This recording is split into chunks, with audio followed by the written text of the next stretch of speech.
And there we go. Microphone is on. I gotta check and see if I'm moving the meter. Yep, apparently I am. So, welcome everyone. Glad to have you on board. Happy Saturday. It is October 29th. And of course, I'm your host, DrFox2000, and you're watching VolcanoX live stream. Thanks everyone for popping on board. And Sharon Stewart, I can hear you, DrFox2000. I'm still waiting for that recording. I gotta be able to play that. That's awesome, and thank you very kindly. Every time you say that, Sharon, it does actually put a smile on my face. So it's all good and all positive, and I do appreciate that. So all good. Anyway, welcome everyone. I'm glad to have you on board. Gonna say hello to our moderators first, who I haven't seen yet, but we should have our wonderful Arizona Snowman, Piggy, and possibly a C&D boy. He might be out busy today on a Saturday, so he gets busy doing things, and of course it being in the afternoon for him, 1 o'clock, he's usually doing all kinds of things out there on Vancouver Island. So hopefully he's got some good weather with whatever he's doing. And then, of course, we have others in the background, possibly Gary at 24/7 Live AZ Skies, as well as Joseph Fields and possibly Lucas Snow. So, hey, we're not worried. We'll be good with most of those wonderful moderators. And let's see, we'll carry on here. Juliet got in first today, so Juliet gets the cookies. And there we go. And then we're going to go say hello to everyone. And before we get too far, though, that little ticker tape on the screen there, it says Popocatepetl volcano is doing some activity there, but of course it decided, since it's got some activity going, let's just put all kinds of clouds in front of it so we can't see it. But this is typical with our volcanoes, so we have to take it with a grain of salt, or a cloud or two, and it is what we have. I'll have 2 gallons of coffee in the Lurkers Lounge to go with me with the cookies. That is excellent, and that's all good. Volcano Gray, as usual, you bet. Sue and Henry renewed his membership there, 9 months. Wow, Henry, that's awesome. Lots of lava to come. Thanks, Doc. You are welcome, sir. And let's continue on. And wow, 2 gallons. Yeah. The 2 gallons is just for her. The other, there's another 2-gallon jug that's for the rest of you. So anyway, I almost feel like having a coffee too, but I'm going to stick with Pepsi. I had my coffee this morning already, so I'm, full of that caffeine already, and it's all good. And anyway, let's get at saying hello to all you wonderful people. And we'll start out with Alba Girl, and of course we got Juliet already. Sophie is here as well, and Sharon Stewart is here. Welcome. B-Mat and Hermione Schaefer and Fluffy and Grandma B with looks like teapots and milk, tea and milks to the lounge. Awesome. And let's see, we got Sophie, Sue Hayes in the channel as well, or in the stream, thanks. And going up a little bit more, looking for others, we got Grandma B, Ken Wilson also here, B-Mat, welcome William, and Peter Greenlee's also here. We got Alba Girl already, going up a little bit more, looking for others on the list. Cursed Chaplain, welcome back. Trevor T. Winky Wonky Donkey, welcome. Glad to have you on board, Trevor. Henry Nelson is in the house. And let's see, who else we got? Going up, Yvonne Kunkel is here before her work schedule. And hopefully she has a wonderful day at work, or night actually. And let's keep going here, see who else we can find. And let's see, who we got? I'm scrolling up, looking at all the names. A lot of chatty people in here. Brian Perfectibility 999, welcome on board, Brian. And let's see, who else we've got? Sliding up some more, trying to find other names. Layla, welcome back, Layla. Glad to have you on board. And who else? Scrolling. Jane, welcome, Jane. Any news about Alaska volcano waking? Not really. I haven't heard of anything going off up there, but we'll definitely have a look and see. Matter of fact, most of those volcanoes, they keep hiding, and it's even hard to get a single picture out of there, let alone any other news. So let's see, scrolling up some more though, we'll definitely look at Alaska later in the show, of course. Scrolling, looking for more names here. Tom Dice and Pepper are here as well. Welcome. And Nancy Buchanan is in the house. And still scrolling up, looking for more. Johnny Gonzalez, welcome back. And we got Ken Wilson and Kevin Williams. There we go. Don't want to mix those up. Patriot Roydy, also here. Welcome back. Glad to have you here. And OFU Lux from Luxembourg is in the house. I'm still looking for more names as we go up the list. We got cursed already. And got to be careful how we say that. I got cursed already. It's cursed chaplain. Not cursed like being cursed out. Let's see. Keep going. Going south also here. Something about the lava fish will freeze this winter if no fresh lava. Yeah, you got it. We need fresh lava. I put in the order, and hopefully we'll get some. Even Mark the Shark saying aloha. He might freeze too if we don't get proper amounts of lava to rewarm the waters. And I think I'm scrolled up as far as I can see, and I don't see anyone else up at the top. And let's pop back down to the bottom, see if I missed anyone down there. Usually some people sneak in like Sophie or somebody, but she's been here already. Gail Moore also here, welcome. And let's see, did I miss anyone else? Colin is here as well. Welcome, Colin. Welcome back. And I think that just about takes care of the list for right now. So welcome and glad to have everyone on board. Oh, D. Anderson, welcome. Glad to have you here.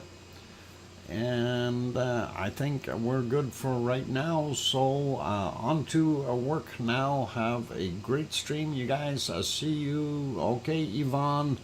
And have a good night at work. And email if anything erupts, please. I would love to know about it. That would really be cool and awesome, and that is kind of neat. If we could get a quick email there, would be great. Anyway, I'm still waiting for the clouds to dissipate at Popocatepetl so we can see what's going on there. Email, text, call. Yep, email, all. It doesn't matter how. Just send a message. We'll take them any way we can. Thank you all for the warm welcome. You're welcome, Dee. And yeah, we try to be good people here. So we have actually very good people here in our lava family, and that is something that is really quite important to me, because it creates an environment where everyone is feeling at ease, and you can easily join the chat and not have any issues. Some really decent people in here, and that is what we really wanted right when, even from the get-go when I started this whole volcano streaming thing. And I'm thinking back now on when I started this, when Ragnar was, when Bob was first actually coming out, and way back when, my original thoughts were, let's stream for the 30 days and see how it goes. And here we are, 2 years later, still going, right? So it's been interesting. Nice. No scammers. Yeah, we've got a good place here, and that is exactly what we've got. Tracy Bills also popped in. Welcome, Tracy. Glad to have you back.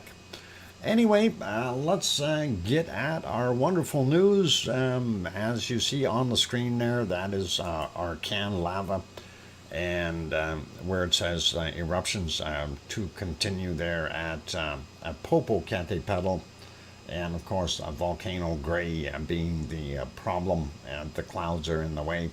So we're not able to see anything going on there, but that is what we've got. Total erupting volcanoes around the world. There are 26 that are very, very actively erupting. We've got 21 that have warnings, 33 that are in a state of unrest, and then 1,375, I believe, was the number, that are considered normal or dormant. And when they say dormant, that means just no activity. That doesn't mean that they won't ever erupt, okay? And just so we have that pretty straightforward. So that's a current, what? Chiron? Cool. Interesting. Okay. Anyway, let's take a look and see what we've got going on here in Iceland. Of course, I'm going to flip this over here and see if we can. Where are we here? I need to find where my stream actually is. Oh boy, what happened here? Let's turn a couple things off. Oh, a whiteboard I don't need on. Oh, I see what's going on. It moved me. No wonder it didn't look right. And let's get that turned off. Let's get this turned on. No, that's the wrong one I want to turn on. It moved me. Darn, I hate when it moves. And we'll get that little banner off of there. And the date. Where's that date? What happened to the date? Oh, it moved me again. No wonder I couldn't see it. And we'll get rid of... no, I want that one. I want the other one gone. It moved me again. Darn it. There we go. And now... okay, software is messing up on me. Anyway, there is what it looks like in Reykjavik right now. And that is Reykjavik, Iceland, capital city. We'll back that up about 7 or 8 hours, 7.5, something like that, just to give you an idea what it was looking like there. And that is Reykjavik, capital city. And you can see the downtown core and a couple of the churches and things like that. And clouds in the background here over top of the mountains, so we don't see the tops of the mountains, unfortunately. The other view, of course, is this one. If we go back about the same amount of time to give you kind of a balanced situation there it is. That's what it was looking like from the Perlin Center. More at the airport, you can see the runways here. And of course, this is not the international airport. This is the one that's right in Reykjavik, and that's what we were seeing there at the time. Well, that was earlier, about 8 hours ago. Gonna put that one back on live. Gonna move over to the other one out by Katla. Now, that one, unfortunately, because the weather wasn't that nice, this is what we were seeing. So, Katla is underneath here somewhere, and unfortunately, we don't see that very well. Now, I did put in a request for someone to give me a quick okie dokie on showing his video, although Joseph has allowed the previous video, and I'm going to assume he's going to allow it here again today. So what I'm going to try to do is we'll see if we can bring that up real quick.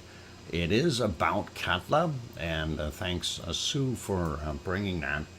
And I am, oh, it opened it in the wrong spot. Darn it. Let's see if we can fix that. Copy and get rid of that. And we'll put it over here in a new browser window, and we'll do a paste and go and make it big.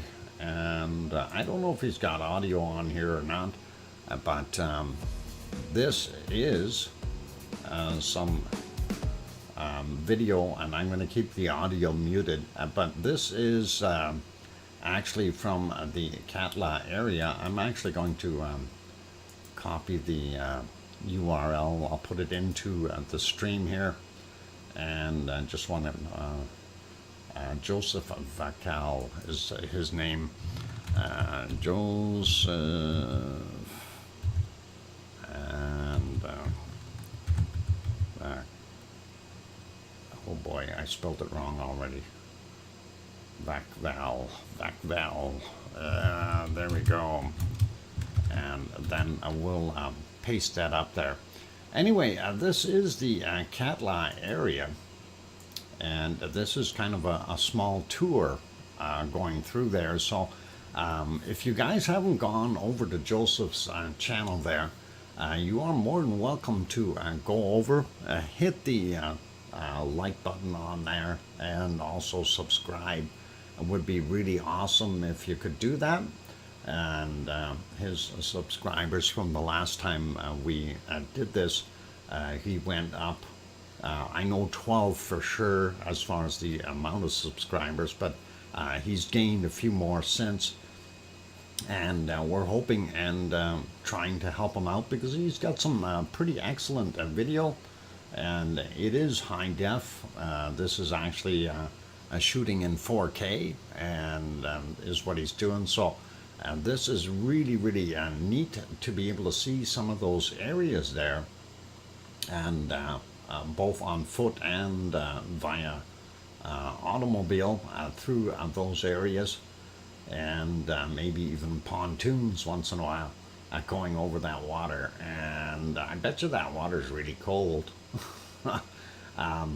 Glacial water, and this is kind of showing you what the land looks like there. And you know, as I mentioned before, when you're looking at that, you know, they should have called Iceland Greenland, because it really is very green there, and it's pretty awesome, pretty cool.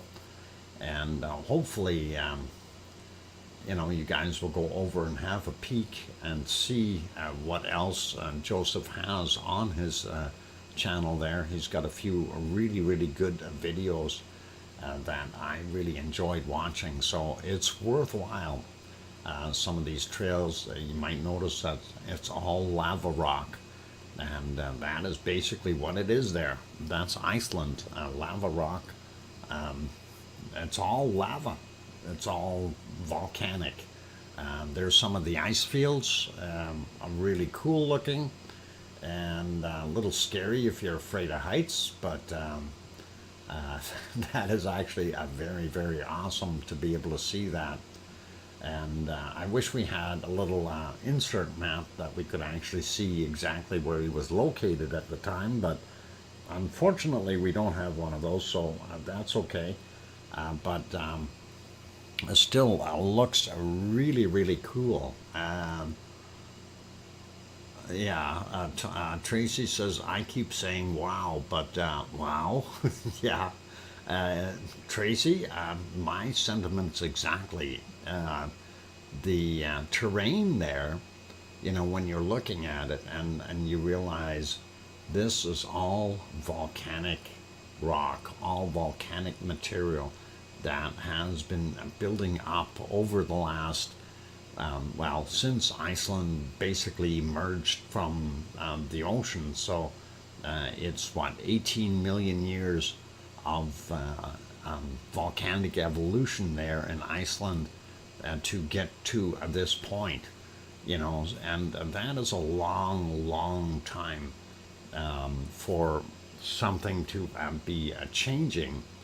And, again, there's a little bit of controversy with the actual age of when Iceland formed, but what I understand is that it first popped out of the ocean from that hotspot about 18 million years ago, and it started building up, and it really didn't become a decent island until about 16.5 million years ago.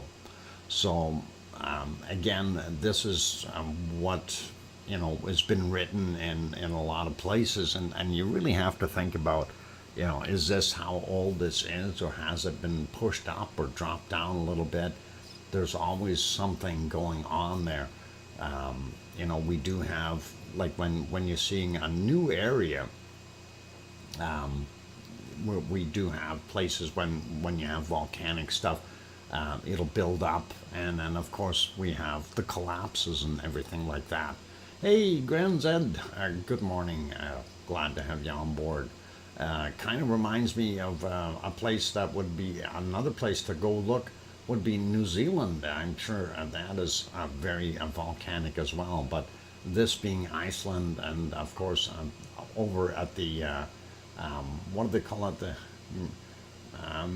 Medallical Glacier, if I said it right. Anyway, it's the Katla Geopark area is what we're looking at, and that is truly an awesome site. Really, really interesting and cool to be able to see that. And spinning around a little too fast there, but hey, that's okay. And seeing the rivers flowing out of there, and flying his drone over and looking at the beautiful green landscapes, and very, very cool. So that's it for that video, you guys, and I figured, hey, it was worthwhile having a look at it. So that is out there in that area in the background, and that's kind of what we were seeing just now. And it is neat, not taking anything away from it. It is really cool. So yep. And hopefully you guys will go over and have a look at his site or his channel, and make sure you hit the like button on that video over there for him as well, and maybe throw in a comment letting him know where you're coming from, and that way he'll understand that we're trying to help him out and get his channel growing a little bit, since he's only got 350 some subscribers. I'd love to see him get over 1,000, so that would be really, really good. And Edith NZ also here. Welcome, Edith. I'm glad to have you on board. And let's see, did I miss something? Enjoyed that, Dr. Fox. Thanks, Adele, and glad you did. Liked and subscribed right on, Henry. That is awesome. And yeah, it really truly is, a nice place there. If you want some awesome scenery, there it is. The only thing that it's lacking is trees. And That's kind of the way it is. We can't put trees in there. I got homemade bread almost ready to go in the oven. I can hardly wait for baking it to be, or for it to be baked. Nancy, I would love some homemade bread. That is absolutely wonderful. Anyway, let's take a look at the harmonic tremor chart for our wonderful Iceland, and we'll take a quick peek at what is going on. I haven't really paid too much attention to it today. I did refresh it a couple times, but we're going to refresh it right now, and there we go. I just refreshed it, and it looks like we had a slightly upward type trend, and that is always a positive in my books, no matter what. But we're not seeing it rise up as quickly as I'd like to. So I don't believe we're going to see an eruption at any point in time really quickly. I'm going to actually, this is for Fragedalfjall. This is of course for our Ragnar and Siggy area. And what I want to do though is go up and we'll take a look at the one for Astja. And since that is the closest one there to our other area that is of interest right now, and that of course is what's it called? It's bird debris. Bird debris, if I said it right, bird debris. And anyway, looking at the chart here, we see some spikes way up. Lots of little quakes still happening, but we had one that shot right up, and still a lot of activity, but I'm not sure if that is on a decline or not. This last little shot here looked like it was pretty busy as far as multiple quakes happening, so I'm going to see what that is doing once we get onto the earthquake map, and we'll have a look there. And I know the earthquakes are a little bit less than yesterday. I think today was only at 359. So actually, that's probably about the same as yesterday. Anyway, let's go down and take a look at a couple of the other charts really quickly. And the one that was of interest, of course, is Grimsey, and the other one being Grindavik. So there's the Grimsey chart, and Grimsey is heading downward. So it's declining up in the northern areas, and that is what we're seeing there right now. Likely I'm not going to see any underwater eruptions near the island of Grimsey. And of course, for those who don't know, Grimsey is up on the northern end, whereas Fragedalfjall is way down on the southwest corner of Iceland, that kind of thing. Anyway, let's look at the Grindavik one as well. And Grindavik is kind of steady as she goes. It did rise up, and then it leveled off again as far as what we're seeing here. But it's pretty much just steady as she goes. So nothing really new, wild, or outrageous there. And that is kind of what we've got. So I'm not going to worry about that, guys, so much. I'm going to put this back on Fragedalfjall so we know exactly where we are. There we go. And let's take a look at some of the earthquakes real quick. And I know break time is in a few minutes here, so we'll try to be fairly quick about certain things. Quick overview up in the north end, I think, is what is called for first. And it looks like our numbers went down just by a little bit. We're looking at 353 in the last 12 hours. And why is my screen not moving? Things that make you go, come on, screen. Okay, well, that doesn't want to move. Let's try refreshing it. Okay, that's not moving either. What the heck is going on? Alright, right, what if we click on the other one here? Uh-oh, is my browser having issues?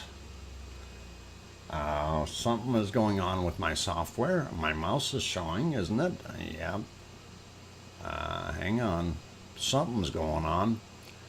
Why are we not working? And yeah, mouse is supposed to be showing. Something's not working. Somewhere along the way we are stuck, you guys. I don't know what the heck is going on. Yep, and oh, I think it might work now. Okay, there, my mouse is back, or at least for me, I can sort of see it. Ha! Let me see if we can switch back and forth here and just see what the heck is going on. I might have to redo this and see if I can reload it. Paste and go. All right, we got some kind of trouble. I'm not sure what the heck is really going on here. Why am I not able to bring my chart back? And let's see. Let me just switch to some other shot here, and we'll see if we can, if it'll work on the other ones. I've been having some issues here trying to figure things out today, and gremlins, yep, there definitely is some gremlins in here somewhere. Anyway, that is Sakurajima, that did come up, but oh, hang on, I should try, see if Sakurajima moves, if I can get onto that page, and that should be here. And no, that seems to be stuck too. And what the heck is going on? I don't know. Now it's saying pause. I didn't hit pause. Okay. All right. I'm totally confused. And there is Sakurajima.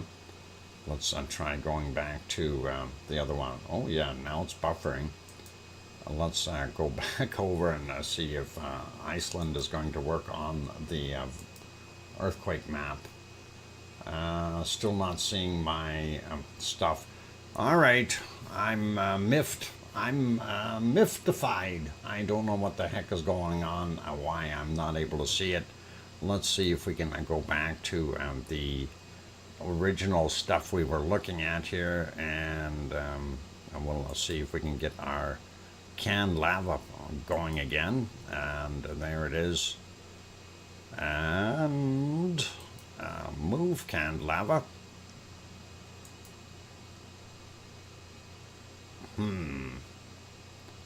Things that make you go, all right. I don't know, but it looks like my browser is having a conniption, and we may have to do something here to try to get that going again. Hopefully I don't have to reboot, but it is break time, you guys, so I'm gonna see if we can actually put the music back on, and that appears to be working, and we'll see if we can get the rest of everything going while I'm on break. So might have to reboot that browser. Yeah, I have so many windows open, Johnny, that may be part of the problem, and I may end up having to lose everything here and restart the whole computer if that is what's going to happen. And it'll take me about an hour to 2 hours to reset everything. So we want to avoid having to restart the browser or the computer. Anyway, I'll be back in a little while here, you guys. Don't go away, and we'll see what we can do. And keep smiling. I'm your host, DrFox2000. And yes, Asja has a lake in it. Yep. And if that lake gets compromised and we get a crack in the bottom of the lake floor, we'll have some very, very serious explosions. That is the second largest lake that we have there in Iceland. So all good. Anyway, let me see what I can do here to get this thing going. And we'll try that banner first. Anyway, I'll be back. Don't go away. Thanks.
And the microphone is back on. Welcome back, everyone. Glad to have you all on board. And I think I may have found the culprit. And it was the bad scripting in the PHP in our not the stuff here in the Iceland one, but the stuff in our Italian one that shows our seismic stuff for Etna and or Sicilian one. So anyway, thank you for the welcome backs from Nancy Buchanan and Alba Girl and let's see.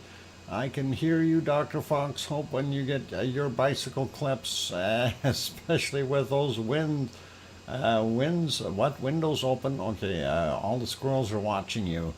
You know, the squirrels haven't been back lately. I think they are maybe trying to find themselves hibernation places.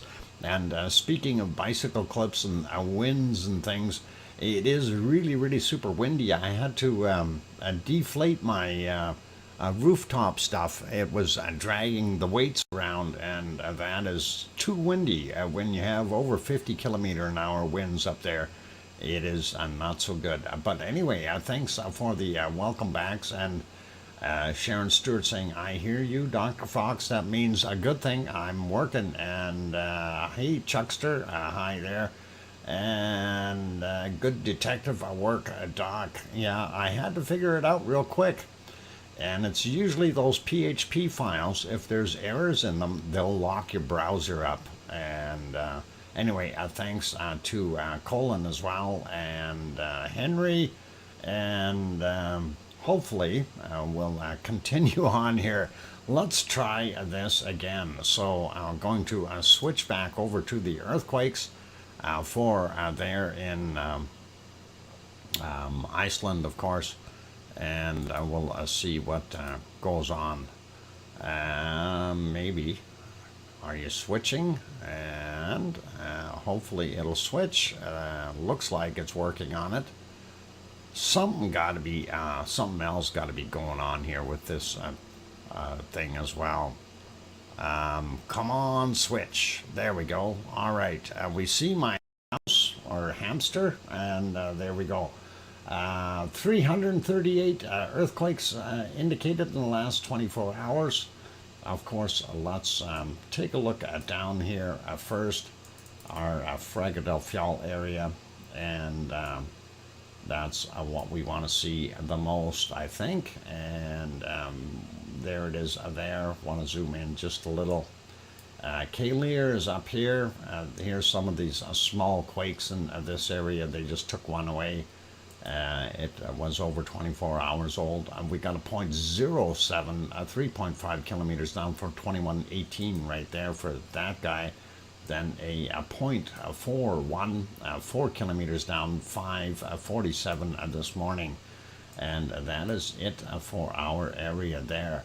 And really not seeing anything in Fragedalfjall at all. There's your Siggy Fisher area, and of course our chain of vents, and Ragnar would be right in here. So that is kind of what we've got on there.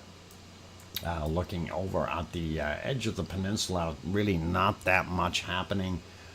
Some very small ones, 0.14, 2 kilometers down from 952 there. This one is 0.5, 5.6 kilometers down from 1628. Then we've got a 0.3, 5 kilometers down from 1808. And really not anything super.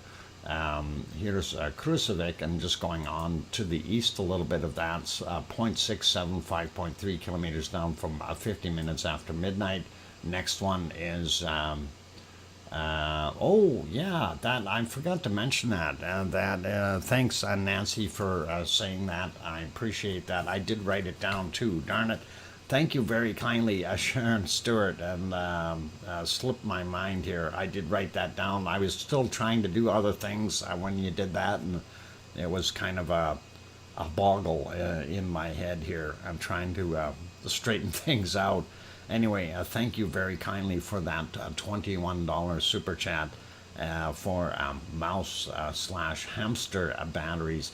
I don't think it's the batteries in the hamster, and I think it was the PHP file has errors in it, but thank you very kindly. I do appreciate that support, and I will put that to batteries though for the future, and I know that hamster is going to need something soon, either batteries or a new wheel, and you know, where they have to go in and run and make things go. Yeah, I don't know if you guys seen hamster wheels before. Never could figure out why they run in there, but maybe they just need exercise. But anyway, let's thank you again, Sharon. I really do appreciate it, and we'll carry on here. At 10:31 a.m., we had 0.36, 7.9 kilometers down, and we also had a 0.17, 7.8 kilometers down, 23 minutes after midnight right there. And sliding over, we are still seeing some activity in this area. Fresher one, 1.74 kilometers down from 11:51, and then some of the other ones very small, 0.08, 4.7 kilometers down from 45 minutes after midnight, a 0.26, 5.8 clicks down from yesterday, actually at 22:36. This 0.49, 6.6 kilometers down from 13:39, and this guy 0.78, 8.2 kilometers down, 21:30 yesterday. Let's slide over a little bit more. We're going to take a look at what we see here at Katla, and that is only one little quake, 135 meters down, 0.75. And that was at 15:57, so that could have been just some ice collapsing, since it has melted a bunch underneath there. We'll see what happens in the future. And this is Hecla over here, and we'll see what this guy is doing. This is, of course, our what do they call it, Rakensfjeld area. Anyway, 6:01 a.m., 1.32 and 2.4 kilometers down for him. Zooming out, sliding over a little bit more. Here's the biggest quake for today in Iceland. That is a 2.98, and it's 3.6, or just about 3.7 kilometers down, 5:34 a.m., and that is very close to Bardabunga. That green triangle there, that's Bardabunga. And if we zoom in here, we did also see very close to, and you can barely see it underneath there, Grimsvatn, and it is 2.41, 4.2 kilometers down from yesterday at 20:58. And then we also have over here 1.13, 10.1 kilometers down from 5:15 a.m. and this fresher one here, 1.15 from 1.07 kilometers down from 13:55 Iceland time. Now let's get into our other stuff here, where our nitty-gritty material is happening. Asja has a couple of little ones here. 0.94, 3 kilometers down, 1:37 a.m. for that guy. Then it had a 0.4, 11.8 kilometers down, 2100 was the time on it yesterday. And now zooming into our area here, and again, that cluster still has lots and lots of small earthquakes in here. Herdebreed, of course, is the volcano that's closest, and that has a flat top on it, two little cones on top, and not doing a heck of a lot, but we'll see. We're going to just take a look at a few samples here and see what we've got. So magnitude 1, 3.2 kilometers down from 1842. That is fairly recent. And then we've got 0.4, 5.3 clicks down. 1611 is the time on that guy. I'm just trying to find ones that are a little deeper. 0.05, 4.5 kilometers down from 6:58. And let's go up here. Older one, 0.25, 5.2 kilometers down, 3:10 a.m. And let's mix it up here with some other ones. 0.41, 4.3 kilometers down, 8:31 was the time on that guy. I'm not seeing them so shallow today over here, and that is kind of interesting. 3.9 kilometers down for this 1.4 magnitude, and that was from 1746. And if we go up to that other area though, this is where the larger ones were. What was it? 2.73. If we can get that opened up, there we are. 4.2 kilometers down. 11:32 was the time on that guy. Let's grab this one here. 1.62. 3.7 kilometers down, and 11:34 was the time on him. This other older one here, 7:32 a.m. 2.14, 4.5 kilometers down for that one. I'm trying to find something that's more shallow. These all seem to be fairly deep right now. 0.71 and 4 kilometers down from 1:59 a.m. Let's look at this one here. 3.6 kilometers down for this 0.71. 4 minutes after 12 noon for him. And what about these older ones? 3.6 kilometers down for that 0.5. And I'm not going to worry about the time since it disappeared so quickly. And of course that happens when it renews on the chart and another one comes in. And let's take a look at this one here. And that's a little more shallow. Mind you, that's from yesterday. 21:33 was the time. Magnitude 1.25. And that is only 1.9 kilometers down. So that, tells us that we do still have a fairly decent range there. This one is even shallower, only 772 meters down, a 1.45 from 5:01 a.m. And I'm wondering, is that the area where it's going to lift up? And this is a 4.3 kilometers down. Yesterday's from 22:48. And let's see what else we got. We got that guy. How about right here? 0.09, 4.9 kilometers down, 29 minutes after midnight. 5 minutes warning. Thank you, Tom. Appreciate that. This 1.6, 3.8 kilometers down from 1809. And what else we got in here? Let's take a look at 1.97, 5.3 kilometers down, 11:34. Seems that the later times everything seems to be a little bit higher. And 0.42, 2.9 kilometers down from 13:32. What about this? 0.6, 5.2 clicks down, 18:25, fairly fresh. This is also fresh for 0.4, 4 kilometers down from 18:37. And I'm sure there's some shallower one here. It's just to try so many. But as the consensus has it, most of them are around the 4 kilometer mark right now. In comparison to what we were seeing yesterday, there were a lot more that were at the 3 kilometer mark. So are we seeing a trend here where things are subsiding and activity is calming down a bit? And that is a very distinctive possibility. We know up here near Grimsey, things aren't quite as volatile as what we had in the last few weeks with all the extra stuff going on here. And we had a 2.02, 15 kilometers down for that guy, 15.2 actually, and that was from 14:15. And then we have this one, 1.6, 1.1 kilometer down. That's a lot shallower, and that was from 17:38.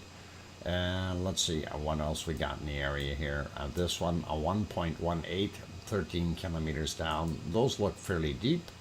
Then this one over here, a 1.13, 11.7 kilometers down from 8:34 a.m. What about this one underneath here? Well, Magnitude 1, 5.4 kilometers down. 1618 was the time on it. And let's zoom back in to this little batch. Grab the big one first.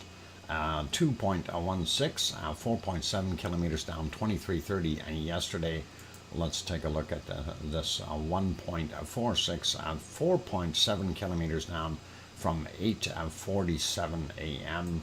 The 0.95 over on the other side is 11.3 kilometers down, 1413. This point, or 1.7, 9 kilometers down from 6:58 a.m. And what about this 0.59, 12.7 kilometers down for him from 4:56 this morning. And I think that generally gives us a pretty good idea. 18 kilometers or 17 kilometers down from the 0.8, 14 minutes after midnight. So in general, the quakes there aren't looking very shallow at all. Most of it is fairly deep stuff. We do see the occasional shallow one, but not really anything to worry about. You're going to see a few up on the top, and that is always what we've got. So anyway, this 1.1 here, 8.1 kilometers down, 17:51 was the time on it. And this little bit older one, 1507, 0.74, 8.5 clicks down. And let's see if we zoom out a little bit, and we'll take a look and see what these guys are doing in the bay. 0.6, 4.4 kilometers down, 16:48 for him. And some really small stuff in this area. 0.2, 5.2 kilometers down, 53 minutes after midnight. Let's take a look at this 0.5, 5 kilometers down, 1727 for him.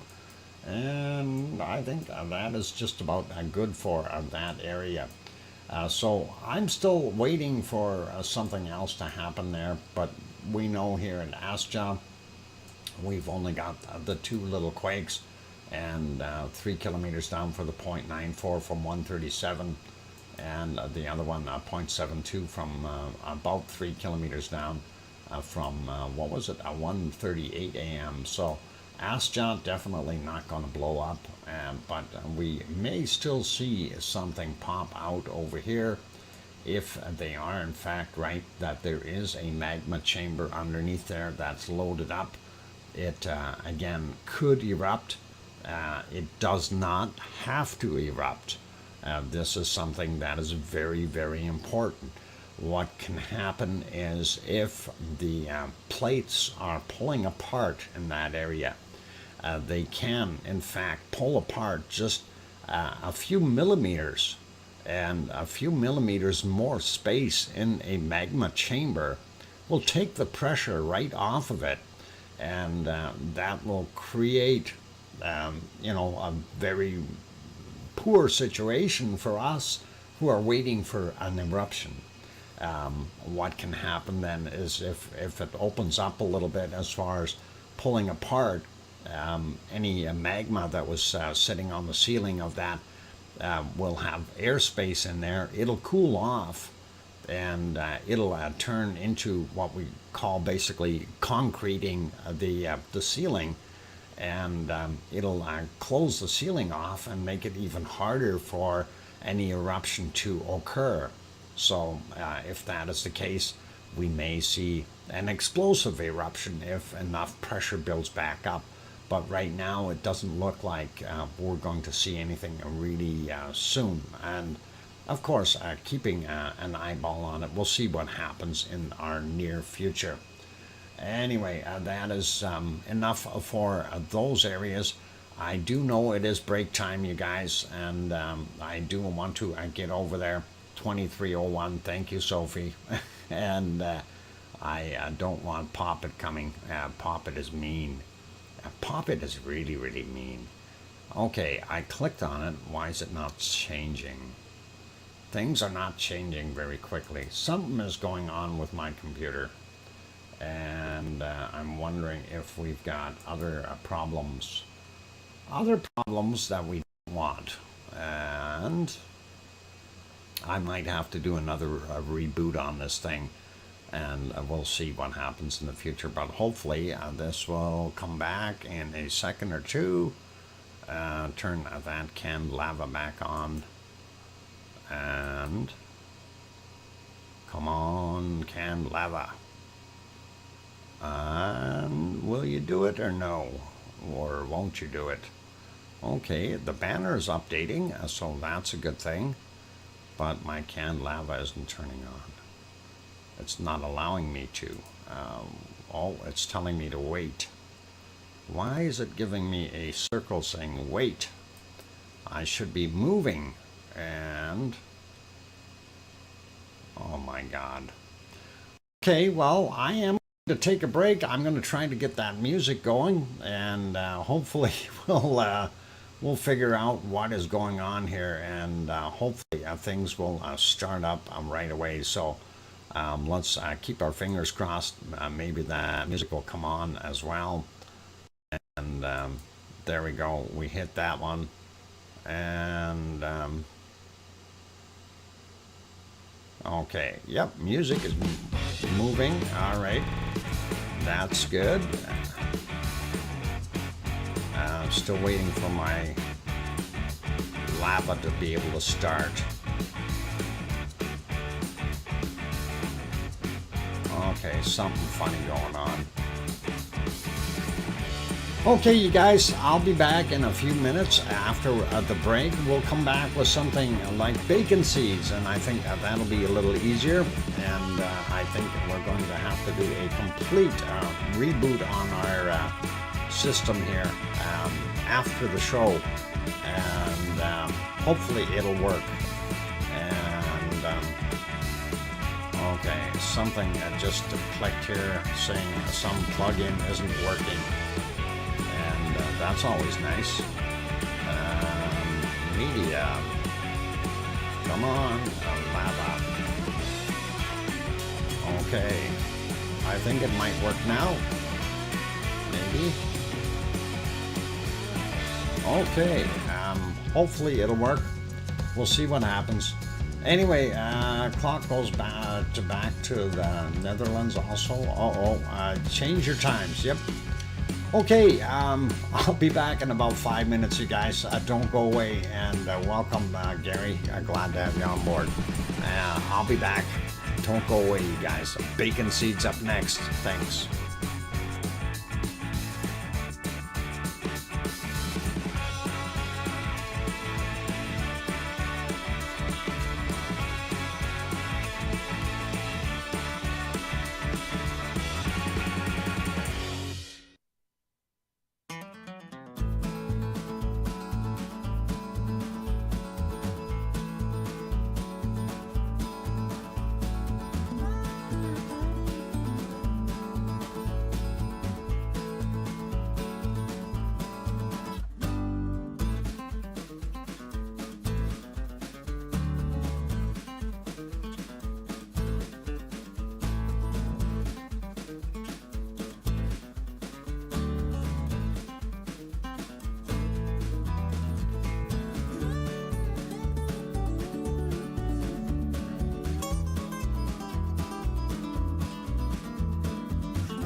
Okay, microphone is back on, and hopefully we're going to be working here. Of course, I turn the mic on, I have to start coughing. I don't know why. Maybe it's because I started talking. Anyway, thank you for the welcome backs from Sue and Alba Girl, and BMAT says 5 by 5. Excellent, and thank you very much, you guys. And thanks Grandma B as well, and Hermione, and I'm sure Sharon Stewart says, I can hear you, Dr. Fox 2000, and all good. Okay, oh yes, the car clock. Always I forget that one. You know, the worst part is because you only ever touch that car clock twice a year, we forget how to change it. And in some cases, it's easy on the car clock. Other cases, they are a real nightmare. You actually have to have a degree in clockology to be able to change it. And I know that sounds bad, right? It is what it is. Anyway, we did say bacon seeds. Go on there now. Never mind changing anything on the browsers or anything. This is our last bacon seed from yesterday, and then we will carry on with our bacon seeds for today. I only have my oven and a car clock to alter, and you're lucky. I have 3 that I have to change. The other ones are all automatic, and hopefully they'll stay that way. Anyway, this little bacon seed was last one from yesterday, and definitely a very young little beautiful looking bacon seed. Let's carry on to the next one. This one has got a little bit of bling, and definitely I've been out shopping for good things, and that keeps that little guy happy, and definitely looking pretty awesome there. So my house clocks are radio controlled, and that's awesome, Colin. Yeah, you could be all automatic. Next bacon seed is this guy, and he certainly looks happy. Look at that smile and the tilted head going, hey, how's it going? And that is pretty cool. Looks like maybe a cow or something as well, but nice looking little bacon seed. And you know, when you see that expression, you always have to wonder, right? He looks inquisitive, and yep, he's trying to figure out, why are you taking a picture of me, and am I going to get any money for it? Moo, oink. Yeah, maybe that's what he's doing. He's going moo. Boop, that snoot dark. Yep, there you go. Happy chappy. Talking, what? Are you talking to me? Maybe. And but he's smiling, though. It's a nice smile. Doesn't look aggressive. Here's our next little bacon seed. I think we might have seen that one before, but out getting a little bit of a suntan, staying warm. A very, very young little bacon seed. And we do really like those little guys. They are so cute and fuzzy, really, really fuzzy. And that is awesome. Something is burning. Uh-oh. You got food? Yeah. Here's another little bacon seed, and that one is it's got some light colored racing stripes on them. Definitely I'm not looking hungry because that belly is awful big for a little guy, and they are very tiny little pigs, and I like that. So pretty cool. And let's get one more in here. This one, this is a snout bopper, and he is definitely a snout bopping that finger, and looks cute. Definitely a nice little guy. And one last bacon seed for today, you guys, and that is this one. And The bacon seed is on the left. The large squash slash gherkin is over on the right. Just so you don't confuse the two colors. And just kidding. It's obvious which one is the bacon seed. And I like his color. That's kind of an interesting color there. So pretty awesome.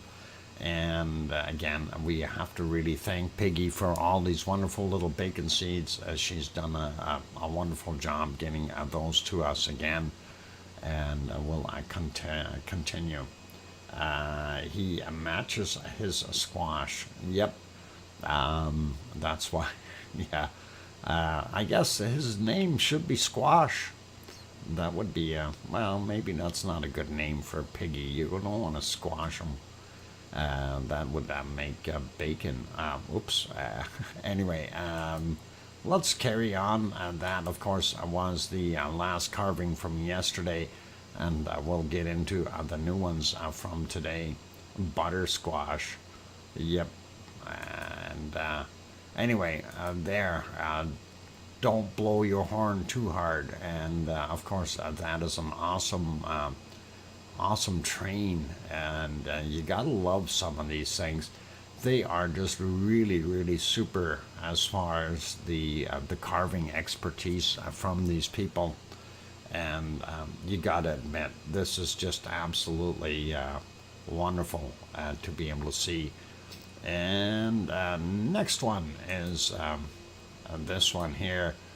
And again, I'm not 100% sure what it's all about, but Dawn of the Red, I think is what it says. Dawn of the Red. And wow, that is a very intricate one. And I thought, holy mackerel, neat stuff. And definitely worthy of having a look at anyway. Regardless of what it is, it's still a lot of detail in there that is just absolutely fantastic. Next one is this one, and I think we all know what this Model T3 is about. And that again is absolute fantastic detail. To be able to see this, to never mind just doing it, but just to be able to look at it is pretty awesome. But I don't know, they must take a lot of time, and this must be a parody. Well, I don't know about that, but this T3 model, yeah. The only way to get rid of it is to either have the bacon seeds eat them, or what is it? Scrunch them in a big metal cruncher, something like that. And that is very difficult artwork to get out there, but looks really cool. And next one is this guy, and I think this is kind of funny, and although the artwork itself is pretty cool, but I thought it was kind of nice. And what is it? Oh, the last one, Sue, is the T3 from Terminator, the metal a future cyberbot that came back in time. But this one here is, of course, pretty obvious. You can see the dog got himself a bone, and of course the dog is made of bones. Diet gone wrong. Yeah, there you go, John. That is exactly it. I like this one, a skeleton man with a skeleton dog. And that'll be Tom and Pepper in a bunch of years down the road. And I can see it now. Put the bone down. Tom and Pepper. Oh, that is pretty cool. You got that on your roof, Doc. They are on my roof. Right now they're laying flat, though. I hate to say it, they're laying low because of the wind, and although it looks like the wind has died down a bunch, but we were getting between 50 and 70 kilometer an hour gusts here, and that spider wanted to fly away. I had to take the power off and let them calm down. Okay, one last one. Shake, I'll rattle, and howl. There you go. And of course, this is just to show a little bit of love, and that is pretty awesome. And that's how you do it with your fingers. Hopefully, you can get that all right. And that is very, very cool to be able to see that. And I like that. That looks neat. Now, I'm a little bit suspect of this particular picture. I really am. Or this carving. And the reason I say I'm suspect of it because I'm looking at the bottom right-hand side, and it just doesn't look like a carving to me. It looks like somebody copied and pasted some outline thing on here. When we look at some of the other ones, and we'll go back a couple here, and just to give you an idea, this definitely looks like it's curved, and that is of course the T3 Terminator. And when you're looking at these other ones, this one I can believe because it looks like it's wrapped around, but when you're looking at this, I don't know, that looks like they just painted it on there, or there's some hokey pokey stuff going on here, CGI stuff. Hey, Kevin Haynes just gifted 1 membership, and then Irish Monk gifted 5 memberships. And let me write that down. Kevin Haynes and gifted 1, and then Irish Monk, and welcome Irish Monk. Glad to have you on board. Gifted 5. We'll see who gets those. Hopefully we'll get some more people back in here. I know some of them had taken off already. We only have 35 in the chat, so hopefully that will go to a few people in here, and we'll see what happens with those. So if there are any people in here that are not members yet, make sure that you have your gift setting turned on your YouTube, and to be able to get those gifts. Now, if you don't have it turned on, you probably won't get one. And the other thing is, if none of them go, then they'll end up getting reimbursed for the gift super chat, or the gift giving there. So hopefully something will happen. Anyway, let's carry on with our other volcano stuff around the world, and we'll busy elsewhere, Juliet. Okay, and no worries there, Irish Monk, and thank you kindly for popping in. That is very, very kind of you. And let's see if we can get our stuff going here. Where are we going? We are going to someplace. I'm looking to see what happened to my other stuff here. Where the heck did they go? Somebody stole my Azores. Is it hiding in? Nope, no Azores in there. Why is that there? Oh, I see what it is. That's why I can't find it. That's why I always put them back on normal stuff, so I can actually see the maps and or the pictures, and be able to get back there. There we go. Azores. Let's see if it'll switch for me here. All right, things are being stubborn again. I heard the thing derev, and again, where waiting for things to happen here. Okay. Strange.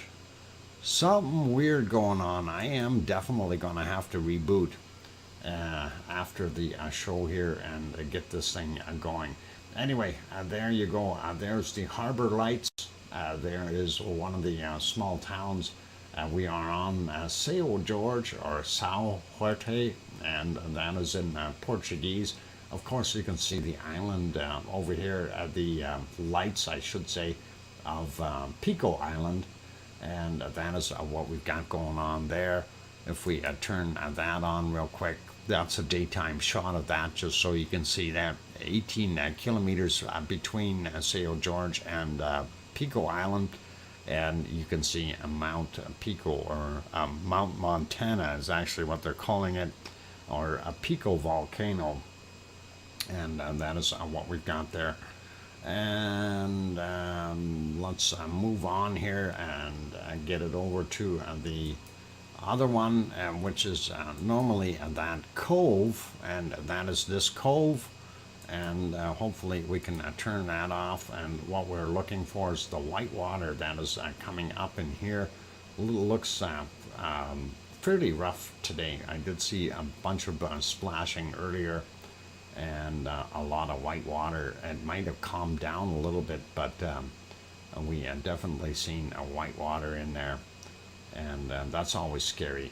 Let's take a look though at the earthquakes that we are seeing on our wonderful São Jorge, and okay, there we go for today, and that is the only one that we're actually seeing on today's list, being the 29th, and that is a 1.5, and that was from 1305.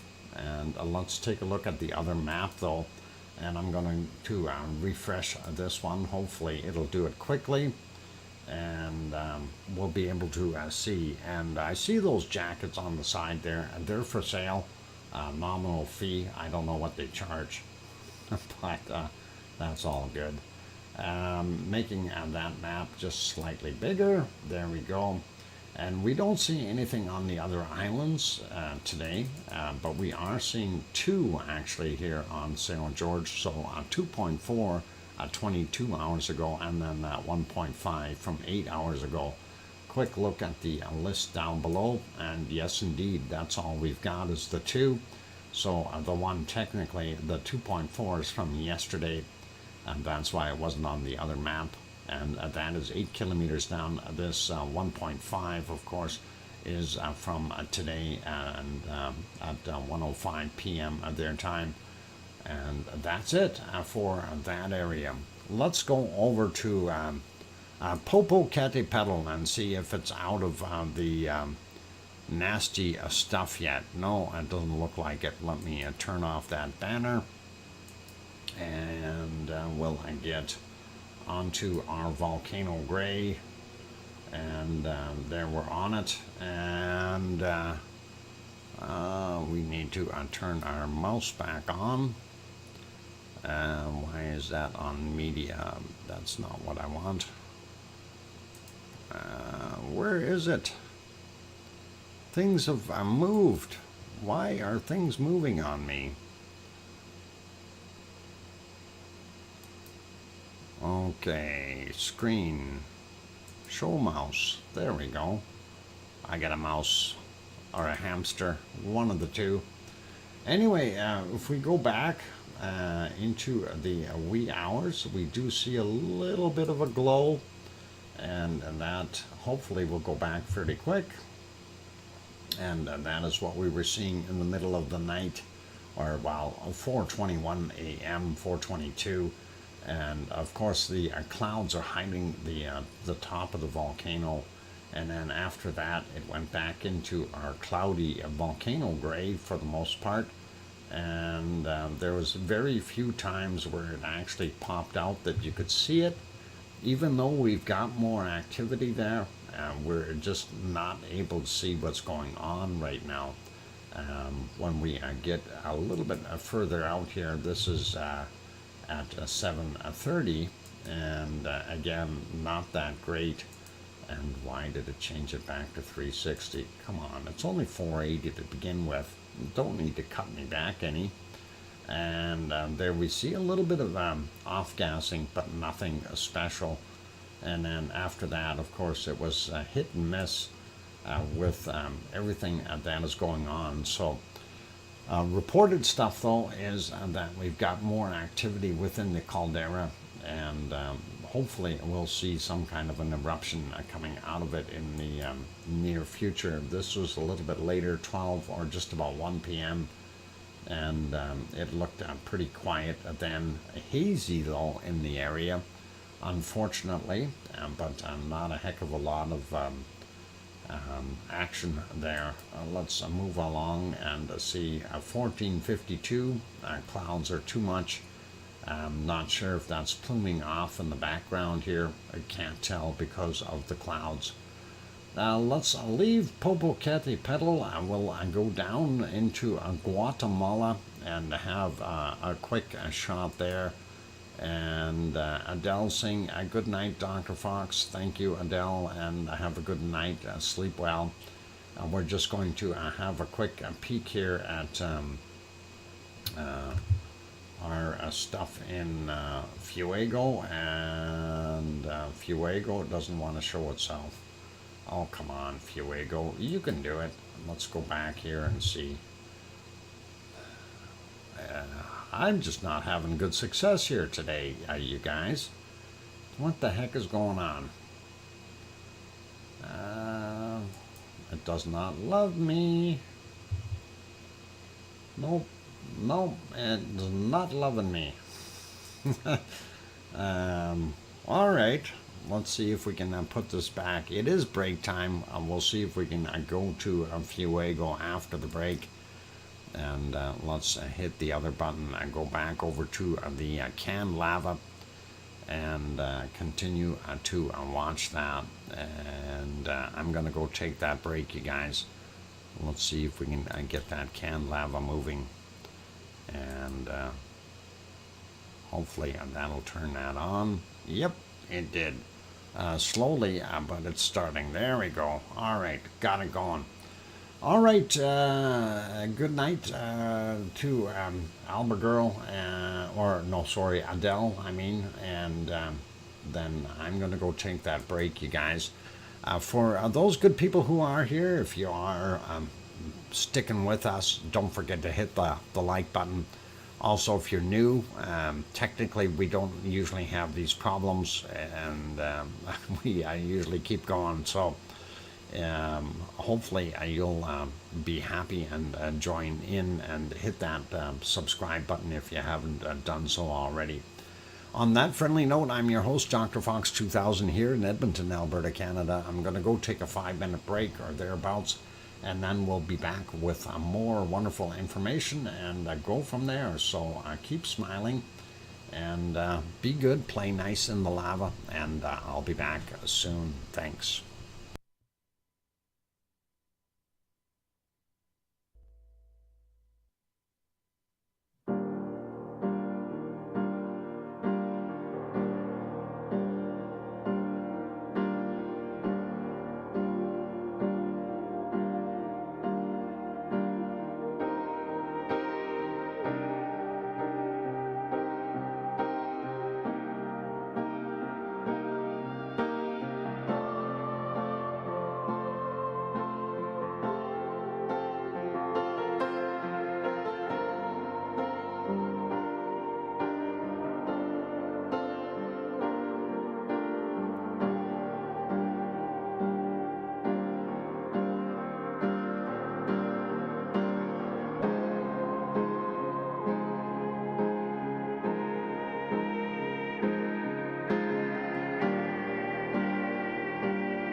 go. I have the microphone back on. We are back on. And of course, what you're seeing on the screen were some of the very explosive eruptions that have been taking place at Fuego there in Guatemala. And thank you for the welcome backs from Nancy and Sue Hayes and 5x5 from BMAT. And welcome back from Kevin Haynes and Scott Hartman as well, and King Colin Dedman and John Raper and Hermione and Fluffy. And thank you, everyone. Glad to be back on. And of course, I hear you from Sharon Stewart. All good. Thanks, Sharon, and thanks, Kirst, as well. And yeah, some of those are, yeah, Gail, as you mentioned it, Fuego certainly has been ramping it up the last couple of days, and it really has been a lot more active than what we have seen in the past. And it's nice to see. It's just I wish we had this in color rather than the black and white. Irish Monk says, I ate an endangered species today. I didn't ask it to be in my food. Well, Irish Monk, I hope you didn't make anything go extinct today. Hopefully. Let's see. Thor throws in, says, welcome back. A little donation for the good work you do. Thank you very kindly, Thor. Do appreciate that. A little super chat there, and well, I get that written down. Thank you very kindly, and do appreciate it. And looks awesome. And okay, was it a fly, Irish Monk? Oh boy, I hope he's not eating flies. Some of those down there in Argentina would be fairly large. And anyway, thank you very very kindly, Thor, for that little donation there. That's always awesome, and do appreciate it. All the super chats are very much appreciated. Thank you. And as you see here on the screen, you see a lot of tephra flying out. And in these explosions, you know, you see literally chunks the size of small automobiles coming out of there. And that is something that you have to be aware of. You know, you got to understand, first off, we are on the next mountain over. This Fuego is 12,362 feet high. It's quite large, and we are back quite a ways, about I do believe somewhere around 6 or 7 kilometers away from the actual volcano. So when we're seeing those chunks come out of there, the small ones are probably the size of you know, a boulder, which is 1 meter in diameter, and those bigger ones that were popping out of there, like I said, the size of a small car. And that is something to kind of try to envision. And of course, without having someone standing there on the side, it's really, really hard to tell exactly how big these chunks are when they're flying out of there.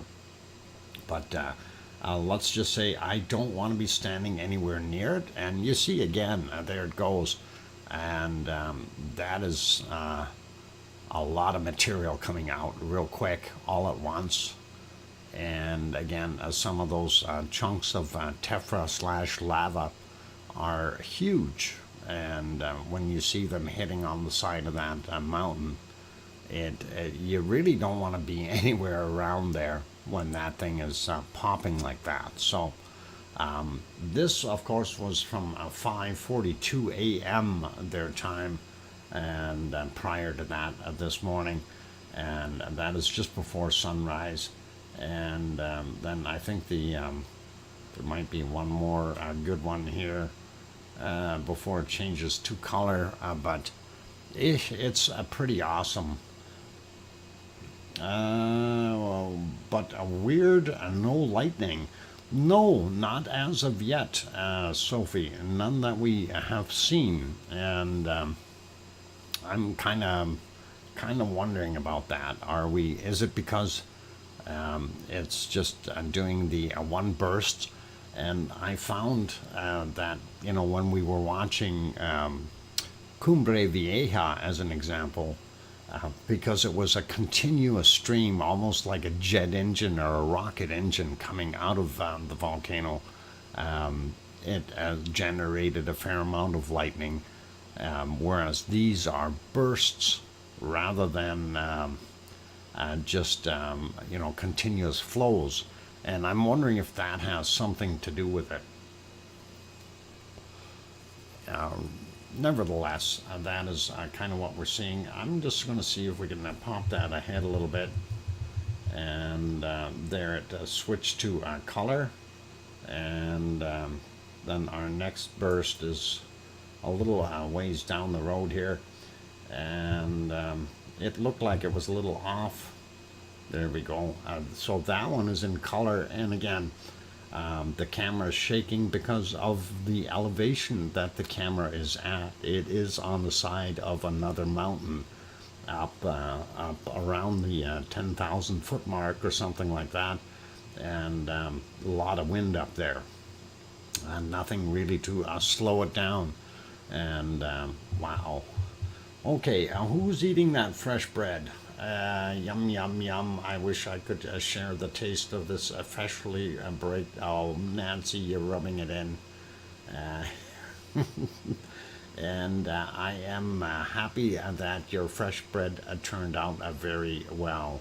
I'll try to preserves and jam for breakfast tomorrow. That'll be awesome. Now you got me salivating. Darn it. Anyway. Looking at what we're seeing, though, some of the very, very awesome eruptions that are coming out of Fuego. And unfortunately, we had to leave it there. We got more volcanoes to cover, and we'll see what we can do. Yeah, I'm just trying to think. What I haven't had for a while is some pineapple preserves on some freshly made bread. That would be really good. That would really... Okay, now I'm salivating way too much. All right, never mind. I won't be able to talk anymore if I keep doing that. I gotta keep on track here. Anyway, it kept on going there at Fuego, so that was the important part that we all understand. It was just active, very active in the last little while here. And let's see if we can show another one here. 6:13 a.m. That's what was coming out, and again, very, very heavy duty. And then we've got the next one after that was this guy here, and it paused for a few minutes. Let's just see if we can get over that. And there's another blast. So this is 6:23. So it's just one after another, after another, after another, and it would have likely been one heck of a show for anyone who is there in the area, taking photos and stuff like that. And I really, really would have loved to have been there to be able to see some of this stuff popping out. Anyway, here, there's another one somewhere around here. A little bit more daylight, as we see, 6:49 a.m. and 6:50. There we go. That one's really quite black, and that's what we're seeing come out. So there it goes, big boom, and again, that's what you want to look for that. To be able to see the lightning on occasion.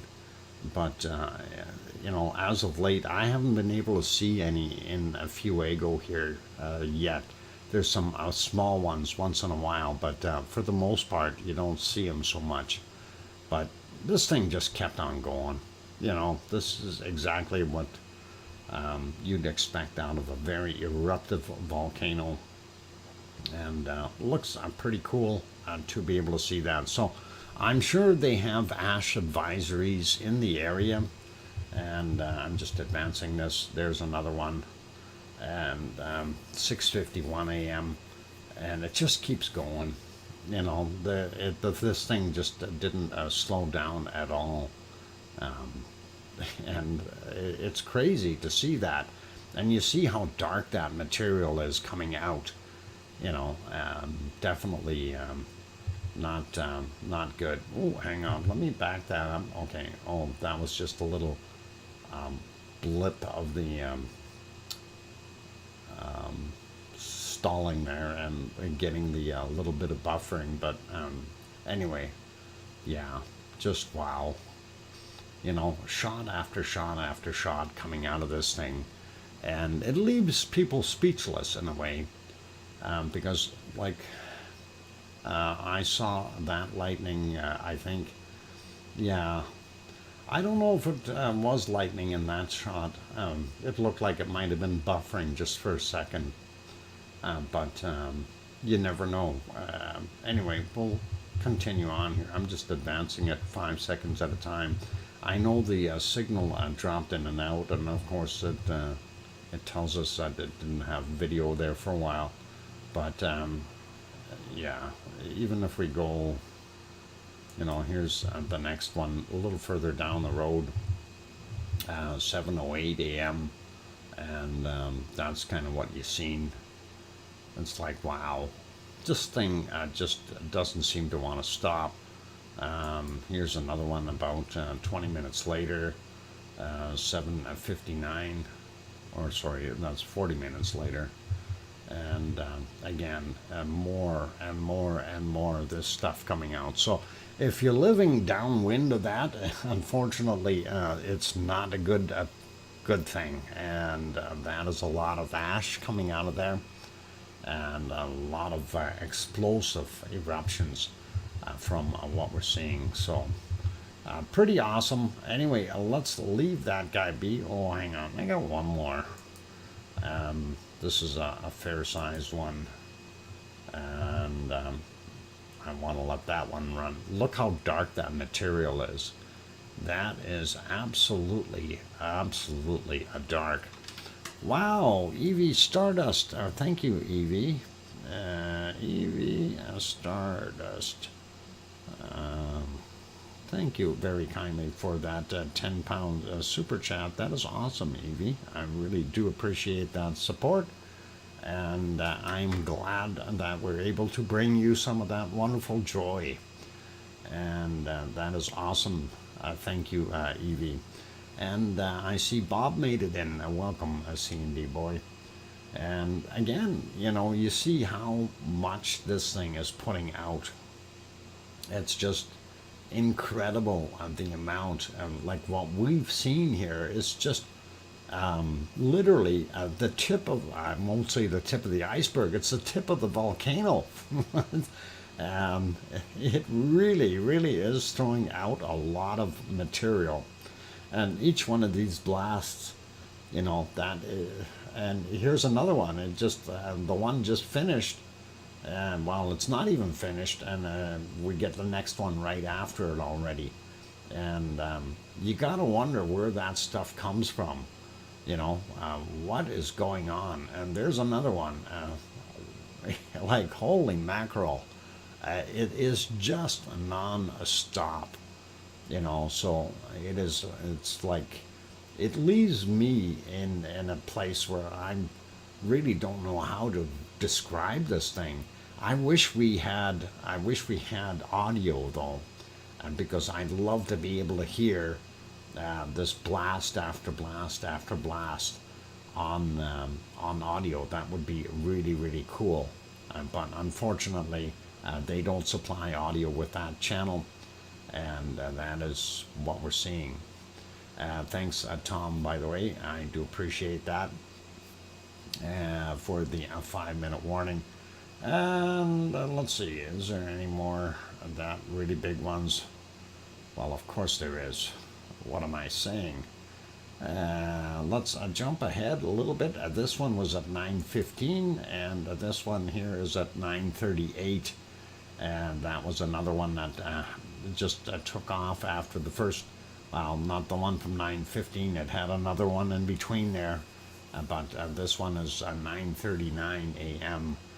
and it kept on going. So it's just a tremendous amount of material coming out of there. And you got to wonder, where's all this ash coming from? And that is a really, really quite unique, quite awesome. And we'll move it ahead here 5 seconds at a time just to let it clear. And I think that might be it for a little while before the next blast. Yeah, the next blast is about here, 9:44, so about 4 minutes later. And that is, incredible that it didn't really stop. I can probably keep going here till it's completely in the clouds. And I think just about there. So this is another little one here, and that was smaller, but hey, still it's cooking and doing its thing. And of course we're not going to see some of those other ones because it went into the clouds shortly thereafter. And why is that not moving on me? Okay, browser's doing funny things again. Anyway, let's leave Fuego be, and we'll take a look at a couple of the other locations here real quick. And here's our friend Momotombo, and Momotombo is definitely throwing some material out as well. It's got a lot cleaner gas coming out though, in comparison. And that is kind of awesome there. Next one, and San Cristobal is not off-gassing very much at all. We do have some funky clouds in the way, but we can see the business end up top there, and it is being quiet today. Next one, hang on, yeah, we got time. Let's go to Merapi and see if Merapi will make us happy today. If my browser will switch quick enough. And where is Merapi? And Merapi is not happy. Merapi is in the clouds. And again, I need to find my, where's my mouse? There's my mouse. And okay, let's back up about 4 hours. Nope, that ain't gonna work. 6 hours. Nope. 8 hours. Nope. 9 hours, 10 hours, nothing. Okay, let's leave Merapi be. It's hiding in the clouds today. And we're going to try to go over and see if we can see Mount Ruapehu. And then I am going to go take another break, you guys.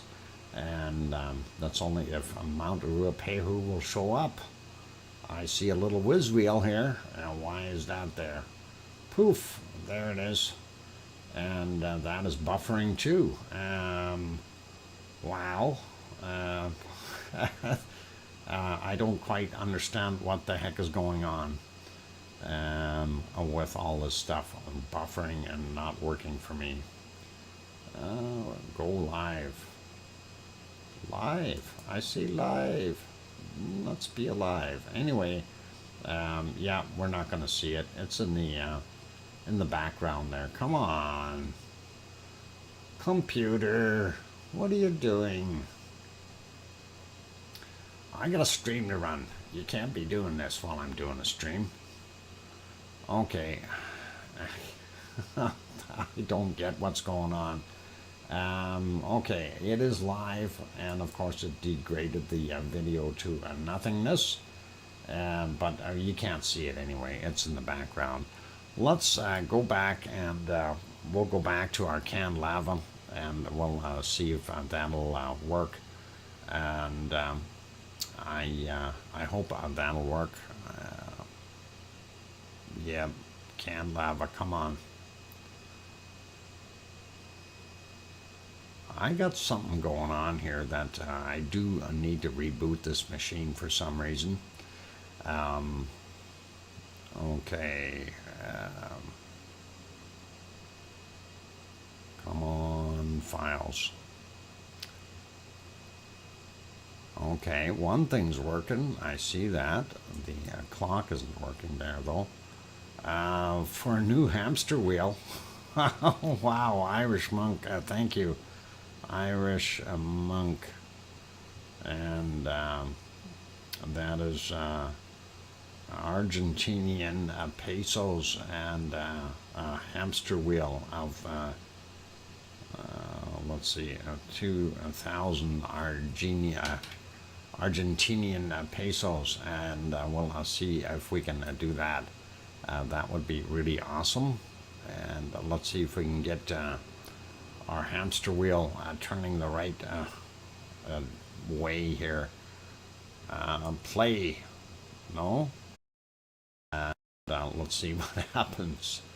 Okay, the banner's moving. All right, we got lava moving. Okay, on that friendly note, I'm your host, DrFox2000, and seeing what a warning stream is doing something weird. Yeah, thanks for showing me that I've got something going on weird. You might experience a little bit of buffering. Don't panic though if you do. And I'm going to actually try killing some windows here and seeing if that will. And this is really weird. Especially when you have no control over it, right?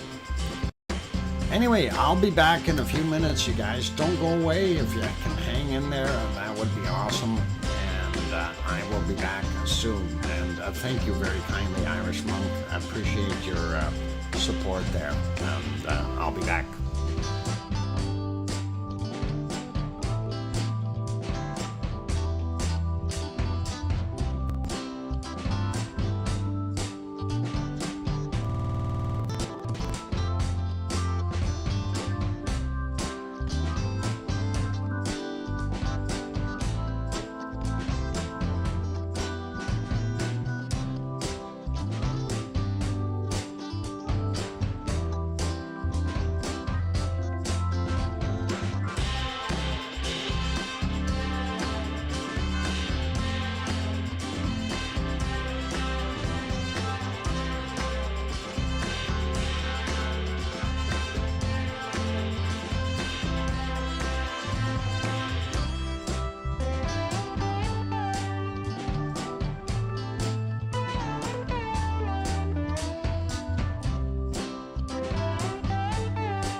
Okay, ladies and gentlemen, I am back. I'm your host, DrFox2000, and you are watching VolcanoX live stream, suffering from technical difficulties, and I have no idea what the heck is going on.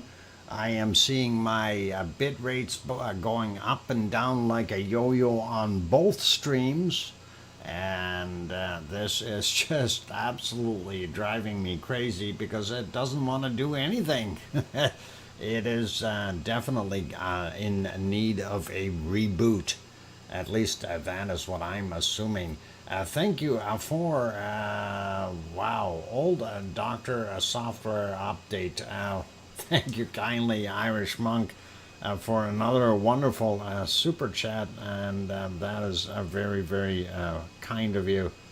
And we'll see what we can do with that. And thank you for the welcome backs from Sue and Hermione and Nancy, and I can hear you from Sharon Stewart, and thanks John Raper, and big thank you of course to Irish Monk, old doctor software update. And we'll see what we can do to get things rectified.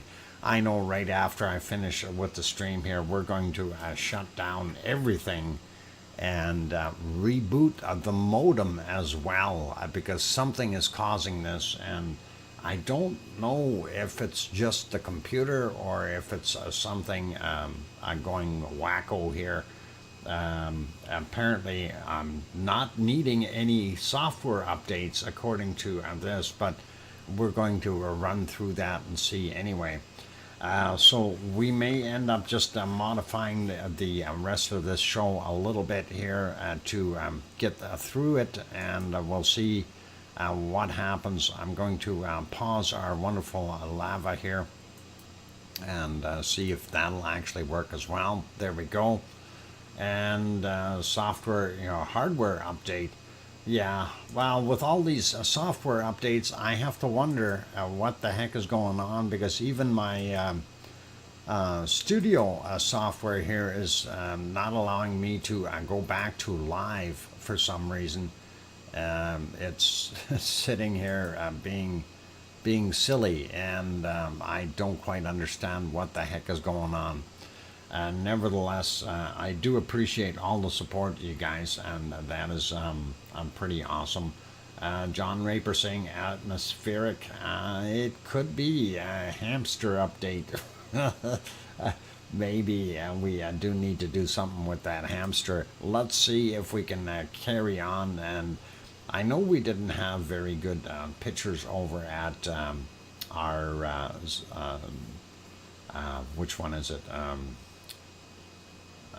Boy, I'll think of it. Hang on. There we go. Semaru. Let's see if that'll switch over there if I go on to that. Yep, it did. But is it going to allow me to switch it and have a look?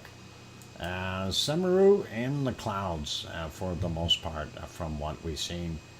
And I don't think it's going to give us updates here. Come on, Semaru. Okay, it's being stubborn. There we go, and that's gone back into the depths of the night, and that is actually about 11 p.m. last night and onward. It's about the same all the way through. So down detector has patches of problems over Alberta. Patches of problems over Alberta. Thanks, Colin. That may be what's going on. Halloween gremlins. Yep. It's either that or all this wind that we've had has created some issues somewhere along the way, and we'll see what happens. Anyway, let's pop over to Sakurajima in Japan and have a look. The ice cream boat is in, by the way, so if you need some ice cream, you can always run down and get some. And let's see, I need to go to the other screen there, and we will get to Sakurajima itself. But you can see your ice cream boat. I can even see my mouse now. That is cool. And there is Sakurajima doing its thing, being pleasant and quiet this fine morning for them at 7:12 a.m. in Japan, and that is live, of course. And next one is this one, of course, looking at our ice cream boat. We can see it parked there, long distance shot of Sakurajima, and all good. And then we go over here and we see, oh, I gotta skip ahead to live broadcast on that one. There it goes. And trying to adjust a little bit from a poor quality to semi-poor quality. Anyway, that is what it is looking like over at ASO, and ASO is also in Japan. That is spelled ASO, and not just Alberta, some in BC too. Okay, that may be what the problem is. Then I call them something funky going on with our networks. And anyway, that is what we've got there. Let's see if Taal might be on. And we'll have a quick peek and look at Taal volcano. No, Taal is not working right now. It's early in the morning there, and I don't think he's going, and neither is Madame Rootsap. So we won't be looking at Taal volcano today. Let's pop over and take a look and see if we can see anything at Yellowstone. There is Yellowstone National Park. And we are seeing some of the active geysers there. Of course, there are over 500 active geysers in Yellowstone, and hopefully that we'll be able to see something happening there soon. As far as Old Faithful, well, maybe it's not quite time for it yet, but we do know that they do have things going. Let's carry on. We'll pop over to Japan real quick. Or sorry, Hawaii. How about that instead of Japan? If this was in Japan, I'd be in trouble. Anyway, this was from 3:06 a.m. Beautiful view of the lava pond, and that is inside Kilauea's caldera. And of course, the lava tube feeds it from this end over here. And the flow comes in this way and moves a little bit every time it kind of gets pushed in, and too much crusting on top of it. You see the lighter areas along the edges here, and of course that is where the lava is draining back out of the lava pond, and that is caused by the gas bubbles bubbling up as the liquid lava is draining away. Yeah, no big toe. No, we're not seeing the toe area at all, BMAT. A little spot there, and nothing to speak of. Let's refresh it and take a look at what it looks like during the day and right now. And wow, we are seeing some stuff happening in here that we didn't see before. So, of course, the lava tube feeds it from this end, and we do have to look at this. Remember how clean this looked yesterday? More has broken off the edge here and fallen in. The toe area, it is starting to solidify in here. You can see that. That is a lot smaller than what it used to be. But we do have a lot of that material that has now broken off. And remember what I said, this whole area looks like eventually it'll break up and go all the way to that crack over there. And we'll see it busting out. And even down here, some new pieces fell in. So we're going to see some stuff going on. And that is interesting. And even over here on this side, you can see a little bit has collapsed and fallen in there as well. So we're going to see a lot of changes in this in the near future. And of course, that is a current picture. This is from last night from the other angle. Hard to see it, but the primary vent is right there. The little hornito. You can barely see it, and of course the lava tube you're not going to see, it's underground. are under lava. And there's your flow area. I'm going to refresh that one so we can see what it looks like right now. And there we go, and that seems to be working a little bit better now, hopefully, and that's all coming through for everyone. Primary vent there, the Hornito over on this end, you can kind of almost see it, and lava tube, or lava tube feeding the lava pond, and there's your toe area, not very visible at all. Not so much smoke over on the side here, and I'm wondering if that has changed a little bit because it looks a little different than it did yesterday. Maybe we did see a little bit of a collapse there. Now taking a look at the picture from this side over this way, that is this one here, and there you can see that lava pond again. This is from just after 3 a.m. Primary vent is there. The Hornito, you can barely see it. So let's refresh that, and this is what it looks like right now during the day. And there's your lava pond toe area, Pig Island over here, and then of course looking at what we've got, the primary vent, and you can see a little bit of a shadow underneath there, right in the middle, and that is where the lava tube is feeding this thing.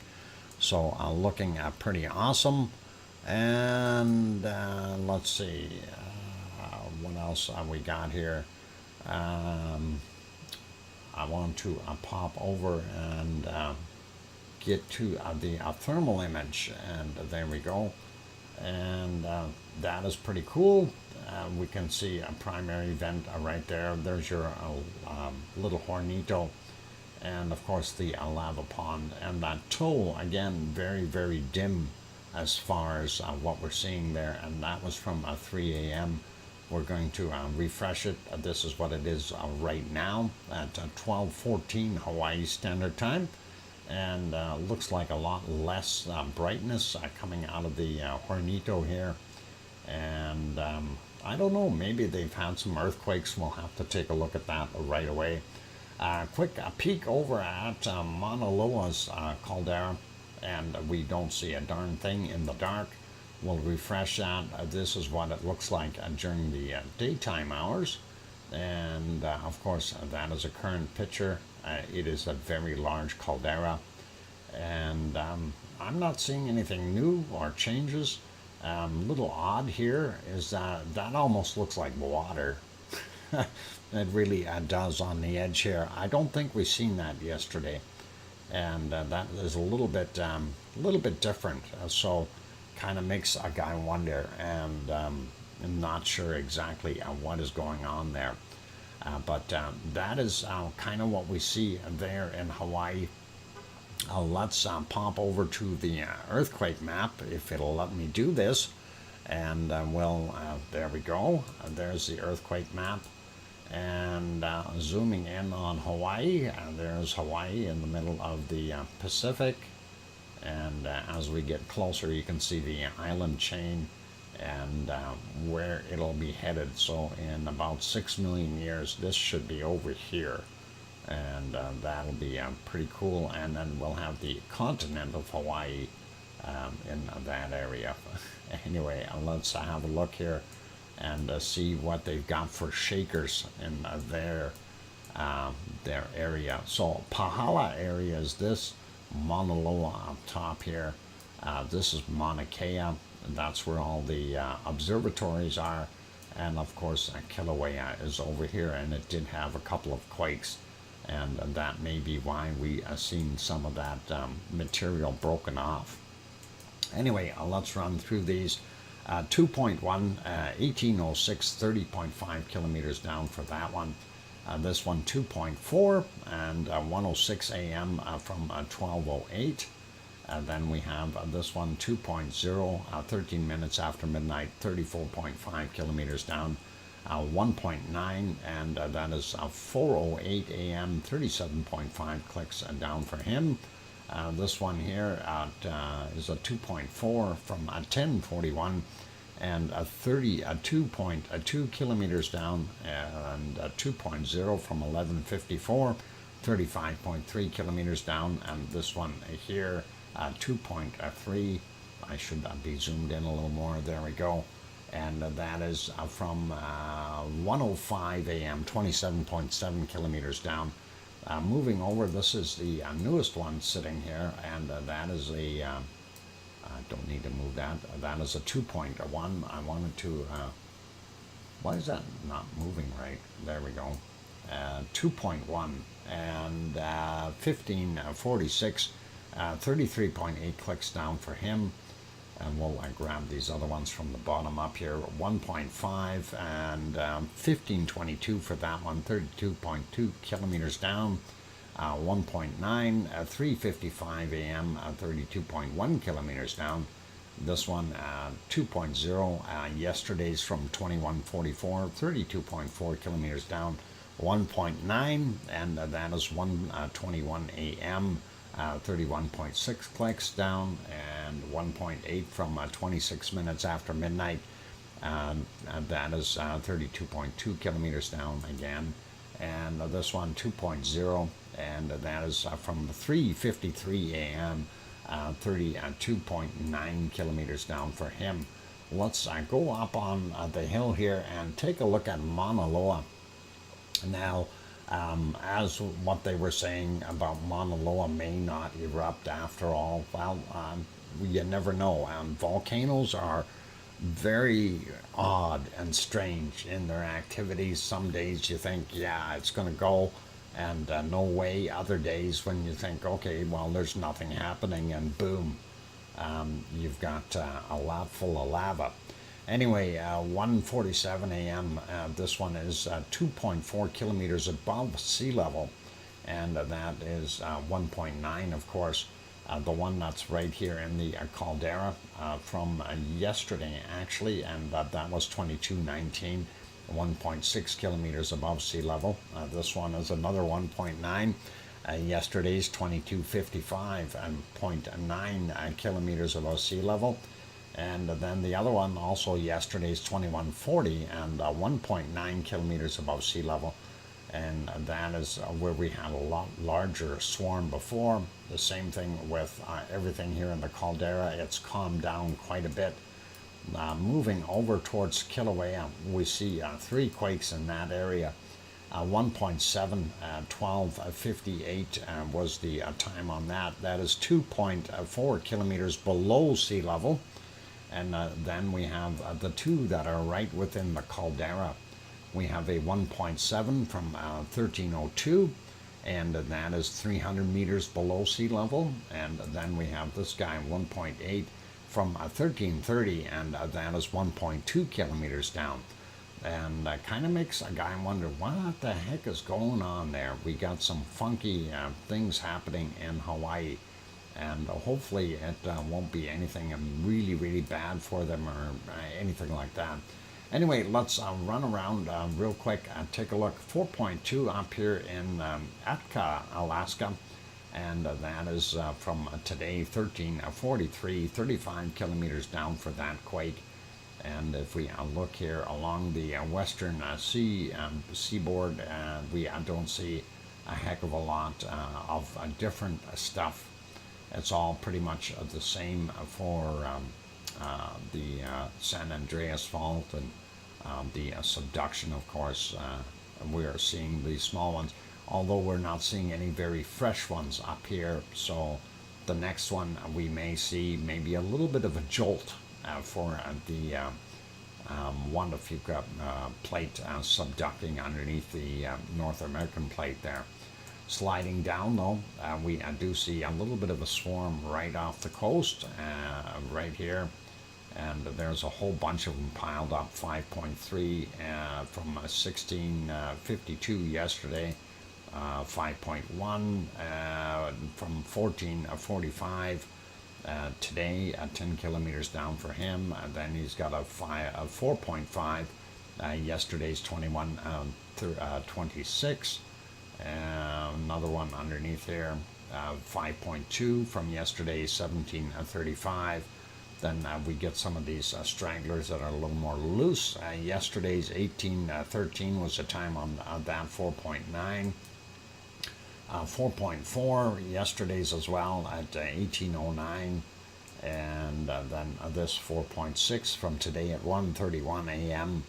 And we also see a 4.3 from 1839 yesterday in that same area, and that is all part of Peru, and it's happening there. This one here, a little bit more into Bolivia, 5.1, and 40 minutes after 5 a.m., 265.7 kilometers down, and then off the coast of Chile, 4.7, and that is from 7:58, and that was at 30.9 kilometers down for those guys. So a little bit of shaking going on there in South America, and looking at what we see, nothing right down here by our wonderful New Zealand, but we do see way out there, Tonga, 5.4 from 11:24 today, 10 kilometers down, and they've been getting some of those larger quakes as of late. Vanuatu area 5.5, 14:34 for that guy. Then we've got a 5.0, and that is in the Solomon Islands. That is 44.9 kilometers down from 12:51 today their time. 5.2, and that is 13:06, and their time 39.7 kilometers down. Then we've got a 4.5 Indonesian area, 10 kilometers down, and that is at 10:16 a.m. And then we get the next one here, and that is Ibu and Dacono are right about there, so that might have shaken things up for them. 4.6 from 10:48 a.m., 54 kilometers down for that guy. We see off the coast of Japan here in that subduction area, Izu Islands, and that is 4.8 from 13:46, and then we have a 4.5 from 13:46 as well, and that is same area.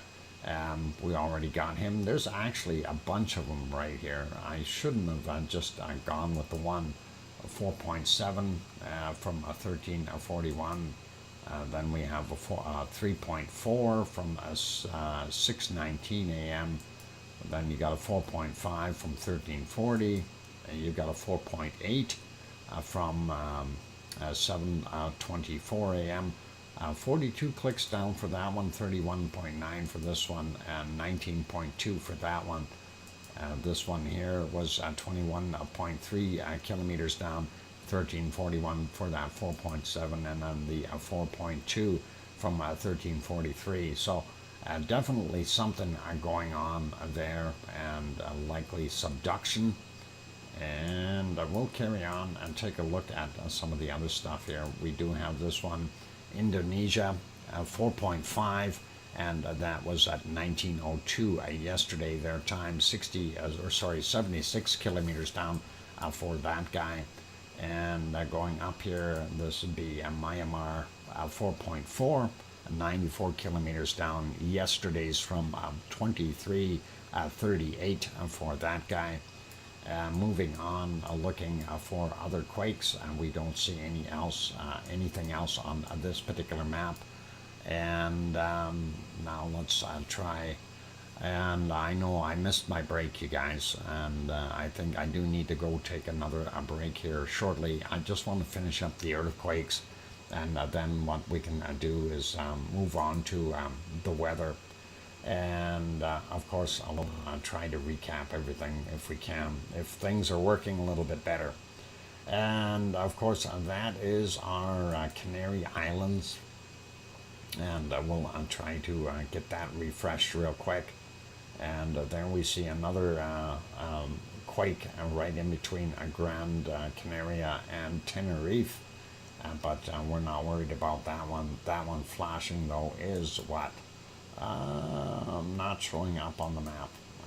There we go, 1.7 from 2026, and that is 11 kilometers down. I'm not going to worry about him. Let's look at La Palma, because that's where we like to go look and peek and see.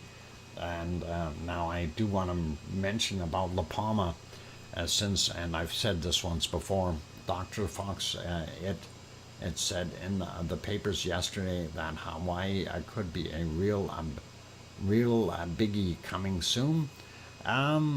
Evie, from what the others were saying, from what the volcanologists out there were saying, that they thought that it may not do anything. So it's a hurry up and wait game to see what happens next.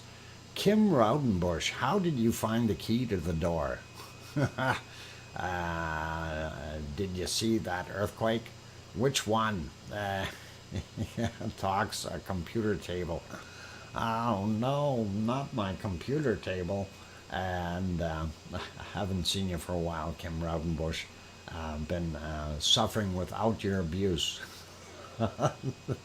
Anyway, good to have you back, and hopefully you don't have too many trucks coming in there.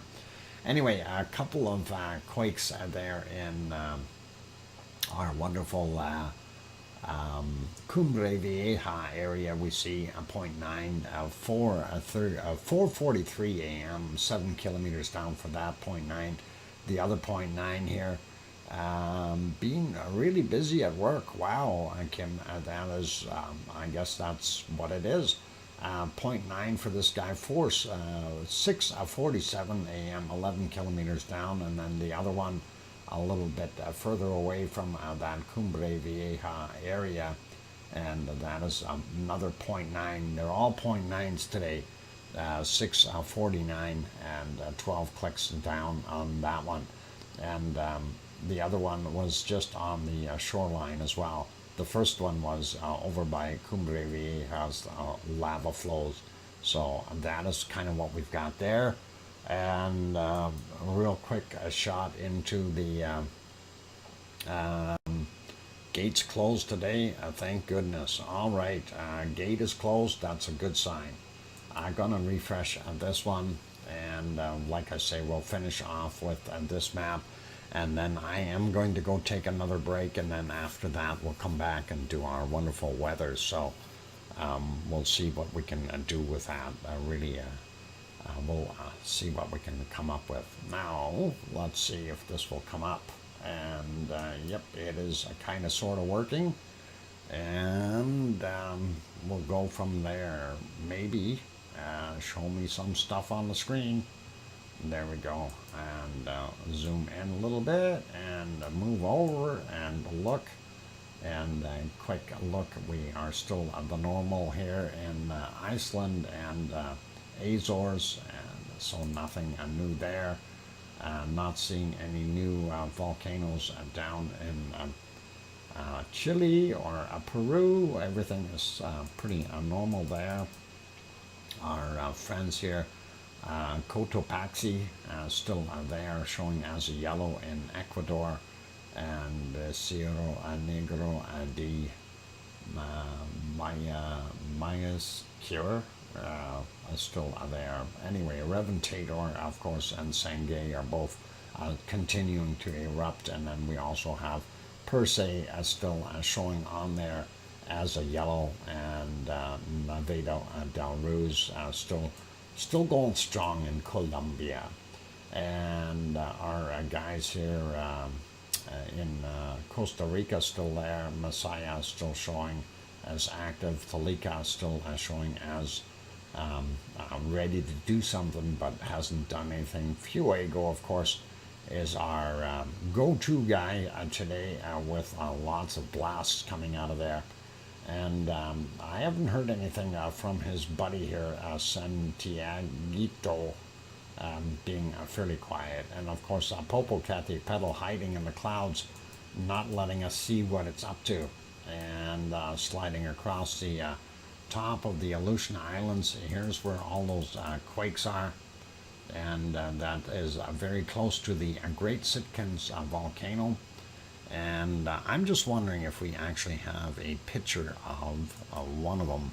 I thought the picture today was of semi. Hang on, let's fix this. Why is that? Nope, that's not the right one. Why is that not on the right thing? Nope, that ain't gonna work. Okay, well, I guess I'm not showing you that. Something went awry there, and it shouldn't be all on there. Anyway, we'll work on that later, and along with everything else that I gotta fix. Shivalash, Beziniani, and Karimsky are still doing their thing, and I'm surprised we're still not seeing the other one. That is this guy right here, and I already forgot that darn name. Boy, I'm bad with names of volcanoes, but that was the guy right there that was showing some activity, and it'll come to mind in a little while, and I'm sure it'll be popping back into my head. Chikaratsky still there, and as well as Ibico, and Alade being very quiet, so that is all good. And sliding down here, still everything pretty normal in Japan, and nothing new there. And looking at what we see in Indonesia, nothing new has blown up, and Ibu and Dakono still working away there. And looking at New Zealand real quick, Taupo still a yellow, White Isle volcano still orange. And of course Tonga with Home Reef, and Tofua still normal, Vanuatu still normal, so nothing really out of place. And we see Piton del la Formes is still down here in the Reunion Islands, pretty normal. And also seeing Heard Island volcano and Erebus in the Antarctic still there. Nobody has taken them away. No flying saucers abducted them yet. So Mali Semyatchik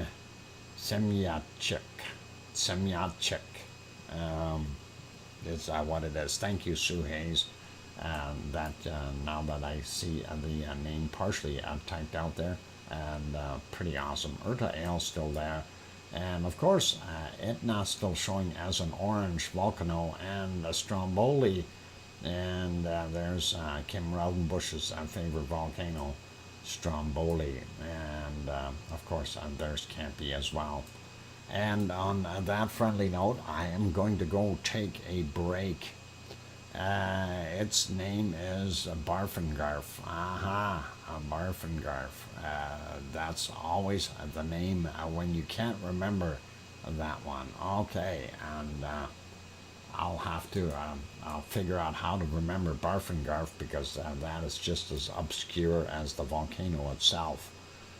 Anyway, we'll go do weather. I'm going to take that break, but we'll go do weather afterwards, and we'll see what we can do, and go from there. So keeping fingers crossed, this will switch back and go over to our canned lava, and hopefully it will. And there we go. And turn on canned lava. Click on canned lava, and come on, computer, and do your thing. And okay, canned lava, activating canned lava. I hear computer revving up. Why is it revving up? It's just supposed to activate canned lava. Oh, why me? Okay, it's saying output, and why is it there? Okay. My little thing on the bottom here said 3, 4, then 6 frames per second, and then it shot up to 240, and then it dropped back down to 30 where it should be. And whoop, I clicked the wrong one, and hopefully that'll go again. Okay, I'll leave it right there. Whether air horns your Pepsi cooler or not. No, you didn't get time to do that, and that's all good. Okay, you guys, I'm gonna go take a break, little sanity break. I'm gonna walk away from the computer for a few minutes, and hopefully it'll magically fix itself in the meantime. Anyway, I'm your host, DrFox2000, here in Edmonton, Alberta, Canada. And if you are still hanging on with us, thank you, everyone. And I do appreciate your wonderful support and efforts here. So hopefully we'll make this thing work a little bit better for tomorrow's stream. I'll be back in about 5 or 6 minutes. Don't go away. Keep smiling. Play nice and lava. Don't let Kim give you a hard time about Strombolis. I'll be back. Thanks. And don't forget to hit the like button if you haven't done that yet. Would be nice. Thank you, guys.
Okay, the microphone should be on, actually.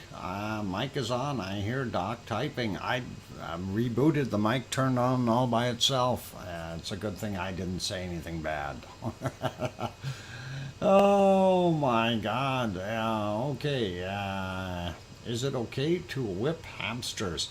I don't think it was the hamster's fault, but I wanted to take out my frustrations on something. And I know it won't be the bunnies, but we'll see. Even my screen is black now. No, Juliet, you should be seeing Old Faithful right now, and you might have to refresh, unfortunately. And it wasn't my doing. I didn't do it, and I have that same alibi that Irish monk has. So hopefully this will be a little bit better. It's okay here, says Sophie, and thank you for the welcome backs, you guys. Appreciate that. And refresh, Doc is back. Yep. And we should be able to hear me and see Old Faithful on the screen right now. I'll be back. Gotta restart my not so smartphone. Oh boy. Yeah, it's one of those days. Let's see if our weather is still in the right place, and I might have to fix the weather issue here in a second. We'll see if we can get there. And let's see, whether or not it'll work. And let's see if how messed up my software is right now. Clicking and looking, and hey, the weather is actually in the right place, and that is awesome. Okay, so I do apologize, everyone, and it is winter weather. Yep, it's bad weather. And anyway, looking at our SO2 chart here, we see most of that SO2 has moved on a little bit. We are seeing a little bit more blue in British Columbia right now, so not bad. And we'll see if it'll clear up in a few more days, push all that stuff to the east into Hudson's Bay or somewhere like that. Anyway, looking at the U.S., pretty normal. And down here, we are still seeing some odd flows right over Mexico, and some of that is still fairly stagnant there, and it's going out and coming right back, causing some of that flow to go into the Gulf of Mexico, of course. And we see a depression here picking up some of that. Maybe it's some rain down there. We do see it, though, coming out, pluming into the Pacific, and the same thing is going for what we see here coming from Ecuador and some of Peru, and kind of still hanging in there. Again, weird weather patterns that we're seeing right now. Yay, we reached 100. That is excellent, and I'm surprised that we still have some people here. And thank you, everyone, for staying faithful and sticking around. Appreciate that. That is awesome. Anyway, we see what's going on, and a little bit of SO2 there in Argentina as well, from coming in from, of course, our Chilean areas, and that is blowing across and all the way over into the Atlantic. Quick peek, don't see as much here from White Isle volcano, and certainly not that bad down in Melbourne, or the refineries, or even the coking plants north of Sydney. And there we see Tofua doing its thing, and then Vanuatu's area got a little bit more SO2 in there. I'm seeing some glitching on my screen here. I'm probably going to have to reboot again. I think I might have to redo the software completely here and see what happens with it after reload things. Anyway, looking at Indonesia, we see one plume coming down into Australia, but nothing too serious. Most of the activity, by the looks of it, is coming from Semeru, and the area right next to Semeru, of course, is Raun, and Raun may be doing some of that as well. So that is what we're seeing. Luolatok still working away, and not so much coming out of Merapi. And the stuff that was coming out of Krakatau was not very noticeable at all, considering Jakarta is putting out a lot more than what we see there. And looking, of course, we had that big storm go over the Philippines, and we don't see too much up there. Ibu and Dacono still are working away, but you can see how all that SO2 is getting rained out of the atmosphere, and that is probably helping those good folks a little bit. And looking here, Sakurajima definitely helping pollute that area. Suwanoshijima down here doing its thing, so it's not too bad. China still very bad. And looking at our Kamchatka Peninsula and the islands down below, still working away there as well. And looking here, kind of confined back into South Africa with the wind currents the way they are, drawing everything back up and in. And I don't know where that system is. It's got to be sitting in the middle here, creating a big circulation, and not bad. Anyway, DR Congo, pretty normal. Urta Ale, hardly noticeable in comparison to the refineries in Saudi Arabia, Kuwait, and Iraq.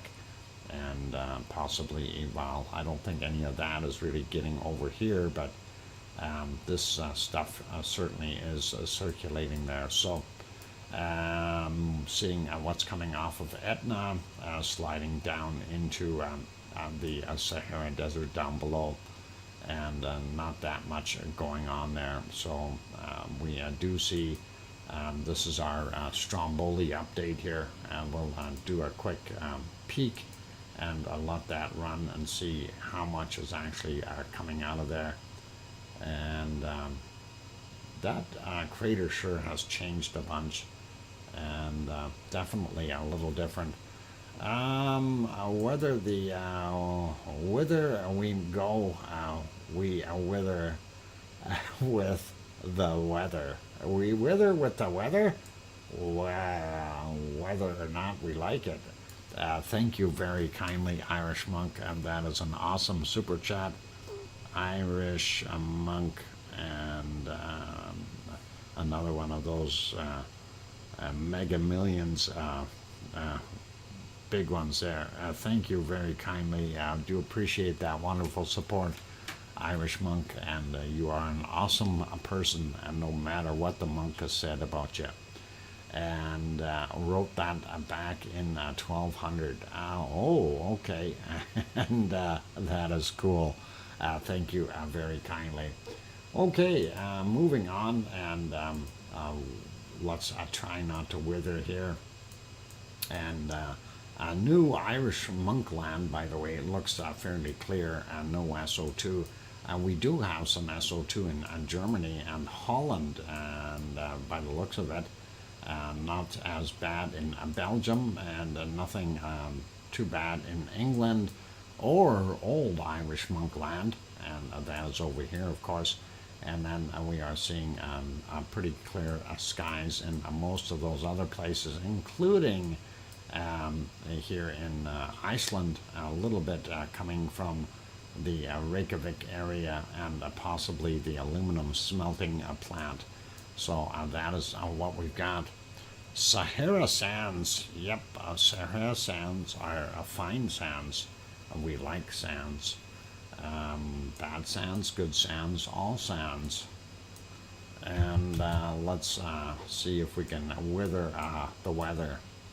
And looking at the northern areas here. Yep, 37, 39. I guess 39 is about the coldest up in the North American area, and that is of course up in Greenland. We do see some 35s up here, and that's 37. Too cold up there. I want to stay here.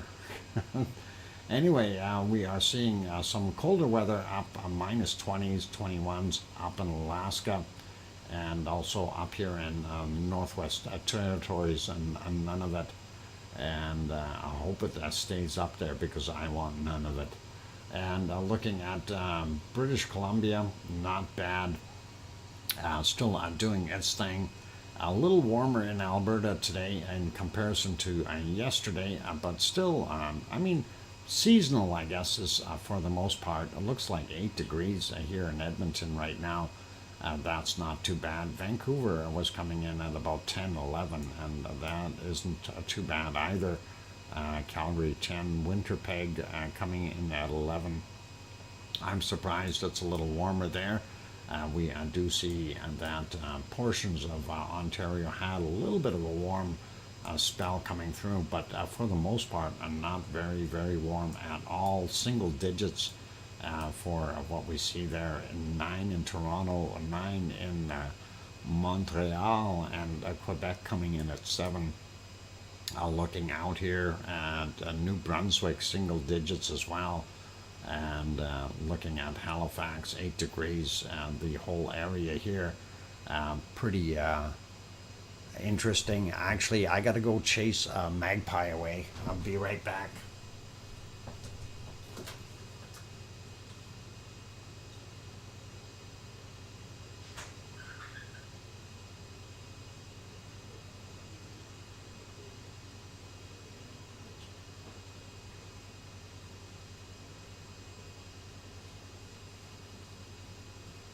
Okay, I am back.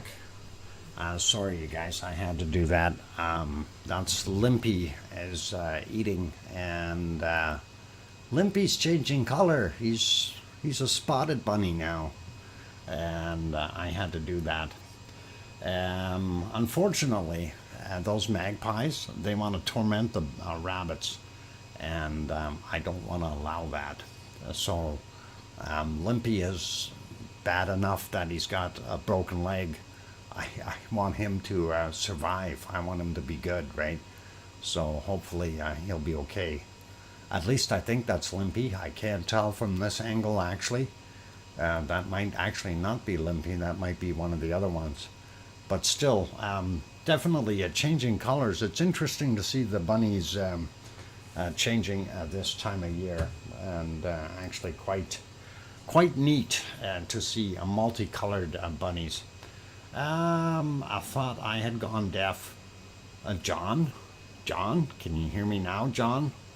And anyway, you should be all right. I don't think you're that deaf.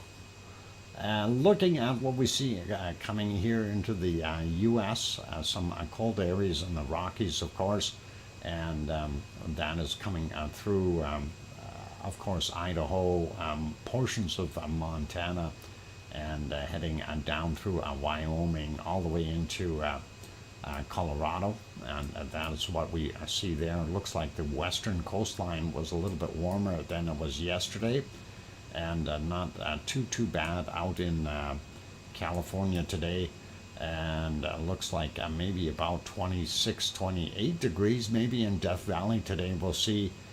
Oh, hey, it works. Sue, it works. I'm surprised the weather is working again, so that is awesome. And yep, 29 degrees in a wonderful Death Valley, so that was pretty good. Mexicali coming in at about 28 right now, seeing about 27 in Phoenix, and that is pretty awesome too. Sliding over, looks like northern portions of New Mexico, a little bit on the cold side there, but bottom end looking not bad for seasonal temperatures. And for October, you don't expect a 30-degree plus temps, so looking pretty good all the way into well, going all the way up here, and Minneapolis, Minnesota coming in at about 16, 17 degrees, not bad, just about all the way to the border up there. A little cooler in North Dakota, but hey, that's okay. Around the Great Lakes, though, a little bit cold yet. Chicago only 12, Detroit coming in at about 11. But as soon as you head back south here, we see that big low sitting out here at the bottom of Arkansas, and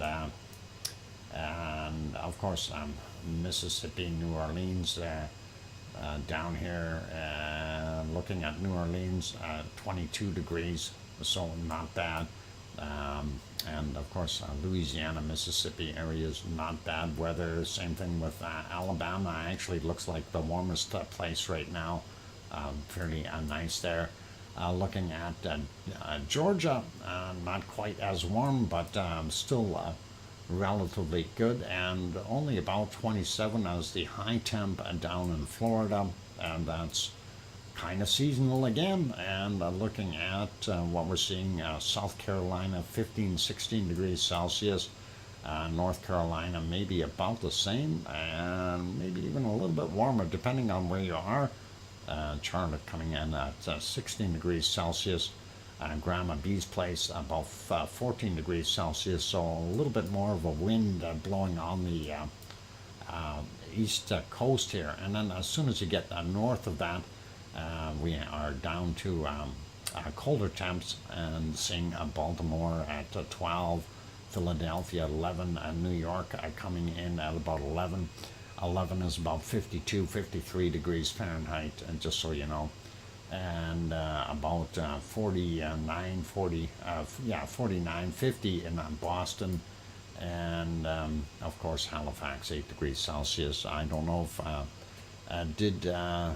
if Sue brought up Cole Harbor or not. I didn't see, but anyway, looking at Cancun coming back in at 27 degrees. We are seeing some heat come back into the Baja area, which is really nice. And Central America getting a little bit warmer as well again. So that is all good. And then we see our wonderful rainforest here. 30-degree temperatures on the eastern side in some locations. And then we get down a little further here through Bolivia, very nice temps, and moving into our Paraguay area, and we're seeing 28, 32 in some spots, 33. And of course Irish Monk, I send him all that nice weather. He should have somewhere around 34, 35 degrees Celsius. And that's pretty nice there in north end of Argentina. And then of course looking at Uruguay, they are anywhere from about 18 on the bottom here, 17 to about 27 degrees, so very, very nice. 24, 25 in Rio de Janeiro, that's more normal for them. And looking at the bottom end, though, of what we're seeing here of Argentina and Chile, very, very chilly. And sliding over a little bit more, looking at what we see in New Zealand. And again, we're probably looking at some rain on the west coast here of the South Island, but looks not bad on the eastern side of that island, anywhere from about 16 to 20 degrees, looking a little warmer on the North Island, 18, 19 up on the peninsula, and the eastern coast, anywhere from about 19 back down to 17. Tasmania warmed up a little bit, but still fairly cool, 10, 11, 12 degrees. Hobart coming in at about 12. Melbourne today coming in at 14, and that is that's so-so. It's not really, really bad. Adelaide at 14. I bet you it's a whole bunch warmer over here, though, where that low was drawing in all that hot air from the continent. Melbourne 14 degrees, thanks Sue. And Sydney coming in 19, 20. And home of Oz. Oz is still working on their suntan today. and she's sitting out there at 25, 26 degrees, and that is pretty awesome. And going all the way over to Perth, be thankful that you don't have Perth weather, Oz. They only have 11 degrees Celsius. Sliding up and looking at our Malaysian, Indonesian area, and we see Nalgay has passed the Philippines, but is still sitting there. And we see this 94W, the one that I mentioned yesterday, is going to turn into a storm. It did, and that is now coming and heading into the Philippine Sea as well. Looking here, we'll see what Bangkok should be about 24, 25. And Sue brought that up, got 25 degrees C. And that is what we're seeing right there, sliding up a little bit into Japan. And that looks a lot colder. Down on the bottom end, about 19, 20 degrees. And then depending on where you are, the coastal areas may be just a little bit warmer. But boy, low single digits in some places, and not so nice. And there we go all the way through Japan, and there's that nasty low drawing down that Siberian air, and it will cool things off in this area even more. And there's your high that's sitting in Siberia, minus 28 degrees Celsius on that one. Minus 33 up here, holy macaroni, too cold. And sliding over India, pretty normal. Now these are nighttime temperatures over here, so don't freak out when you see them so low, but these are not bad. 23, 24, ranging from about 14 to 24 degrees in India. And looking at South Africa real quick, Cape Town coming in at about 16, pretty normal for Africa, I think, for the most part. Maybe a little bit cool here in the Sahara Desert, and Cairo only coming in at about 18 as well. And hopefully they'll get through that cold spell. And looking here, UAE at 24, 25. Oman a little bit cooler, and Yemen a little bit cooler as well, especially the higher elevations. Down on the bottom end of Iraq, we're seeing anywhere from 24, and top end looking down at 11, 12 degrees. And the same thing kind of goes for what we see here in Iran. Very cold in Turkey, and I don't like cold turkey. I prefer it warmed up. By the way, if you ever put turkey in your microwave oven, make sure that you have a well-ventilated microwave oven. Turkey, if you're cooking it too quickly, will give off a certain amount of smoke. And shut your smoke detectors off before you do that. Especially if you're planning to cook it for a while in there. And anyway, I just words of wisdom. Coastal areas in our wonderful Sicily are not bad, 19, 20 around the coastline, but we are seeing all the way down to 6 degrees up on top of Etna, and not so good. And then again, higher elevations here in Italy, pretty cool. Milano coming in at about 13 degrees. Rome about 14, Naples coming in about 16, 17, and that's what we've got. New Monkland, of course, a New Monkland coastline coming in anywhere from about 17 to 22 degrees there, and on the eastern side a little bit less, but not so bad. Higher elevations, a little cooler. And looking here real quick in Spain for nighttime temperatures, really not that bad. Some single digits, but nothing too bad. Portugal looks pretty good for the most part. Low teens for nighttime. And looking at France, all the corners here, we see most of it is pretty nice. low teens to mid-teens, and that's not bad. Germany, a quick peek here as well. Bottom end looking not bad. But going up here a little bit more around where Yvonne lives here in Cologne, or very close to it, 15 degrees. I see a couple patches in here about 19 degrees. That's really good. And Berlin 14, and Hamburg coming in about 14 as well. Amsterdam 15 degrees right now. And looking at what we're seeing here in Belgium, I had to think real quick. Belgium, what's my keyword? Beer. So that triggered Belgium in my head. 17, 16, depending on where you are. Luxembourg, a little bit cooler, 12 to 13 degrees. And Holland is not bad. Portions of England are not bad at all. Looks like Wales is a little bit cooler. And then we see the old Irish monkland, and Doolin would be coming in around 12 degrees C right now. You said Iran. Where you go?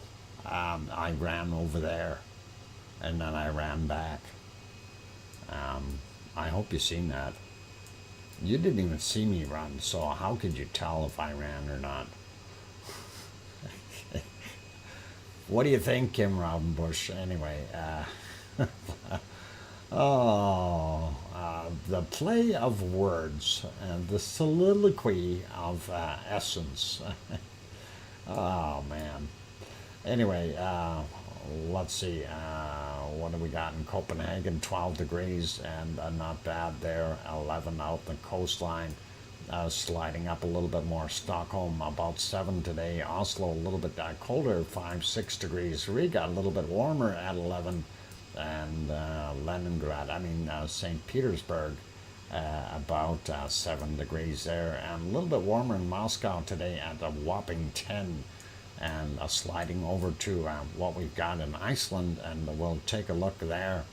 Reykjavik coming in at a balmy 5 or 6 degrees Celsius, which is really nice. Seasonal temperatures, and looking at our Ragnar temperature about 5 or 6 as well. So really good. All my lands, yes, Irish, you have too many places out there, and that is all right though. We'll let you get away with it. And I'm still working on trying to find you a new island out here in the middle of the Pacific. We probably need another couple 100 years here to get that island to pop up and out. But we're working on it. It's at the end of the Reykjanes Peninsula, so we'll see what we can do for you. Get you that new. We'll have to call it the new. Irish monkland, and that'll be pretty cool. Okay, precipitation real quick, and I know I'm already going over the half-hour mark here, but I gotta keep this going, and I'm trying to wrap this up. Looking at what we see here, western coast of British Columbia and the Alaskan Panhandle getting nailed with snow, going all the way into the interior of British Columbia. A little bit of snow in northern portions of Alberta, around Grand Prairie and maybe north of there. Nothing here in Edmonton, of course, and the rest of Alberta looks pretty clear. Bottom end of southeastern corner of British Columbia, clear as well. Up in Saskatchewan and the top end of Manitoba, a little bit of snow up there, and no snow coming all the way over into Ontario and lower end of Quebec. Looks like New Brunswick, PEI, Nova Scotia, and even Newfoundland looking not bad. Some snow on the top end of Labrador. A little bit of rain there as well, and Quebec is definitely getting some snow. With that low just at the north end of Hudson's Bay, and sliding in, looking at what we've got down here.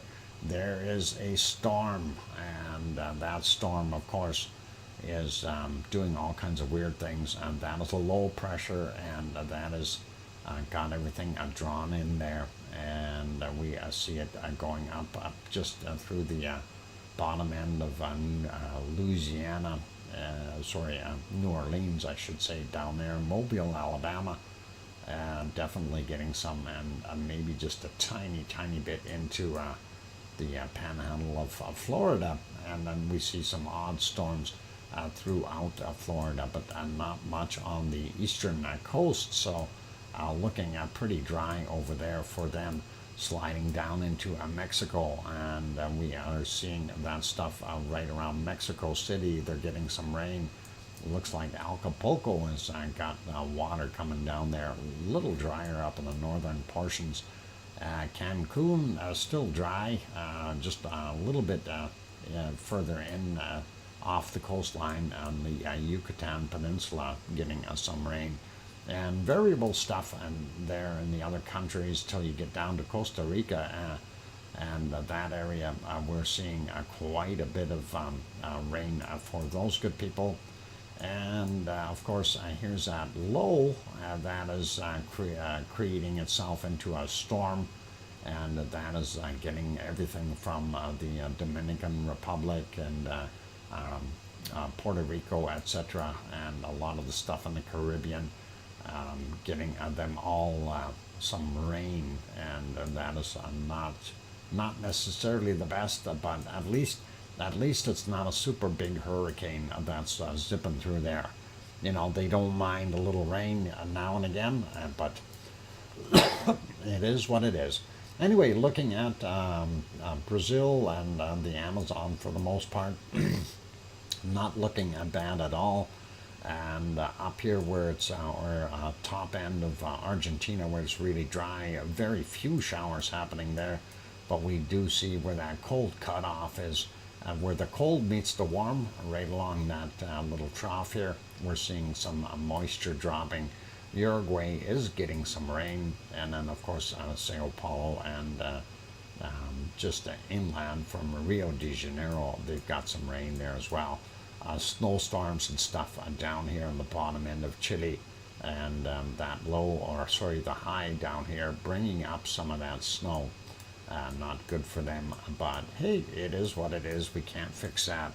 And of course New Zealand getting nailed with some of that stuff, with all the different highs and lows kicking around here, swirling the stuff in different directions, making it very confusing. And we have a low sitting here bringing up cold air, and then that high sitting over here bringing down warm air, and where the two shall meet is where you end up with precipitation. Not bad there in Tasmania, and really not bad in Melbourne either. Adelaide, though, looks like they're getting some rain, nothing too severe, but to the west of Adelaide and out into the ocean, some pretty big storms sitting out there. Some muchly needed moisture continuing to fall in Australia there, which is nice. Same thing down by east of Perth here, so that's good for them. We don't see anything up here by Brisbane for Oz. She'll be enjoying her sun tanning some more. And looking at our Malaysian, Indonesian, and Philippine areas, like I said before, this algae is still there. So from yesterday to today, it hasn't really gone that far. So it is there though, and that is, still doing its thing. So they are still getting very poor weather in the Philippines. And we also see this 94W getting ready to get bigger, and it will likely do that as well. And this low, of course, helping to bring down some of that colder air with its circulation. And I'm sure there's got to be another low sitting in here somewhere helping it out. Here's this one, of course, up just opposing the Kamchatka Peninsula, creating some really nasty stuff there. Bering Sea, I'm getting nailed with lots of snow. Bering Strait, not a good place to be, and that is pretty bad there for those guys. Looking down here in the Indian Ocean, another big low starting to form up, another storm. We'll see where that goes. And here you've got this high, another high there, a huge ridge line in between, and there's a low with some ice rain down on the bottom. And also another thing right here, a low South Africa, or south of South Africa, and thankfully it's not throwing too much moisture on them. Madagascar, of course, getting some rain there on the eastern coast as well as the northwest areas, and probably not a bad thing for them right now. And of course, looking at what we see here in Africa, our jungle areas and stuff, they do need that moisture. Looking a little bit more up here, Turkey, don't see anything in Turkey. It's cold and it's dry. We do see some moisture just off the northern portions of Africa, but nothing there for Piggy, and Piggy gets no rain again, and that is not good. They need a little bit more moisture once in a while. Sicily has a little bit of stuff around it, but again, nothing too bad there. Italy looking pretty dry. France mostly dry. A portion of Spain has got the western side getting some of that moisture in there. There's that high circulating there. I wanted to look at the Canary Islands. Canary Islands actually looks clear, so that's not so bad, because you got a high and a low sitting right beside it, and I was wondering about what the heck it was doing. Anyway, that is these two lows that are working together to bring all that moisture down, or the colder air, and then this high is probably helping push that Gulf Stream up a bit, and that's what we're seeing. So not that much rain in England, bottom end a little bit, and old Irish Monkland definitely still got some rain on the coastal areas, but nothing too severe. The same thing goes for when we're looking at Scotland. Pretty clear right now. We do have that low sitting there. And then looking at Denmark up here, and some of that system actually going into Poland as well. I'm not seeing that much down the bottom end of Sweden or Norway. Finland has got some snow intruding, and of course more snow, this low here doing its thing, and northern end of Russia getting what it has got. And then of course we see up here in Norway, and bleeding into Sweden as well as some snow, and more snow. And there we go. Iceland, and some rain in a few places, and some ice rain included, and that is in those locations. But it looks like Reykjavik is fairly dry right now. Same thing with our most of our peninsula, just down on the tip here might be a little bit of rain. So that is pretty much it for that. And let's see, Oz looks likely what bad weather for Melbourne Cup this year. Yeah, Melbourne Cup, I don't know when that actually takes place, but actually it depends on where this low goes and when that's actually happening. If that low drops, that'll be okay. If it stays up there and moves in towards Adelaide, that'll not be okay. So that's kind of what we got there. Anyway, let's find the coldest temperature on the planet, you guys. And that'll be down here somewhere in the abyss of the Antarctic. And we will find something very, very cold for you, just to make you feel warm, regardless of where you are. No, it's not there. And let's see what we've got here today. And oh boy, it looks like it's really warm there. Yeah, I'm looking at these temperatures saying it's really warm there. and you know, minus 55 degrees Celsius, no, 57, 59, 61, and 60, yeah, 62. Anything colder? Let's try 62 right there. And let's see if we find anything colder than minus 62 degrees real quick. And no, I think I'm going to have to live with a minus 62 degrees Celsius. I don't see anything colder in the area. So where'd my minus 62 go? It was in here. I seen it. There it is. So, okay, I have minus 62, and coldest temp I found in Antarctica. Oh, Sue found minus 62 as well. And I guess it's another tie, and that is awesome. So, minus 62 degrees Celsius is our coldest temperature today on the planet. So, that is. I was going to say that is not good, but that is what it is. It's better than a minus 80. And that is, of course, it for our wonderful show. So make sure you bundle up your penguins before you send them outside. And we always enjoy that. So, yep, not minus 62. That wasn't too hard to find, actually. And interesting to see.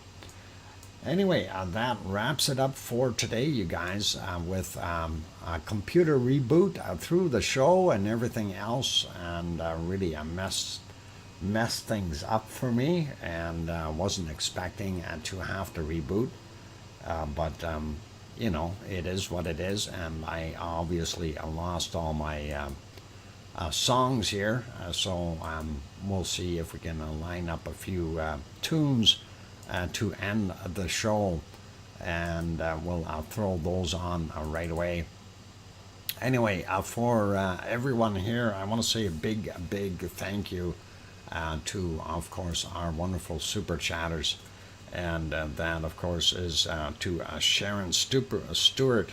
Thank you, Sharon, and Kevin Haynes gifted one membership. Irish Monk gifted 5. Thor had a wonderful super chat there. Evie had a nice super chat as well. And then Irish Monk came in with 3 fantastic super chats. And thank you very kindly. And Kevin Haynes also threw in a super chat. Thank you all. I really do appreciate that wonderful support. And that is awesome, you guys. And very kind of you. It is definitely not gone unnoticed, if you want to call it that. I do really appreciate it. Also appreciate each and every one of you in here, and I'm not particular to if you're you know, a member or of the Lavaliers or not. You're all part of our wonderful Lava family. So that is the important part. So keep that in mind no matter what we do and no matter how we look at it. And I thank every one of you, and do appreciate having you all here. So on those friendly notes, I want to say again, thank you, and be good, be kind. And I'm going to be doing a bunch of work here to reboot the computer and reset everything for tomorrow's show, and hopefully it'll all work out. And that's basically it. I want to say also a big thank you to our moderators. We have Arizona Snowman, Piggy, C&D Boy, 24/7 Live, AZ Sky, Scary, and also others that may be in the background, like Joseph Fields, as well as Lucas Snow, so and a few others as well. So be good, everyone. Take care of yourselves, and thank you very much for being here. And including this annoying pest.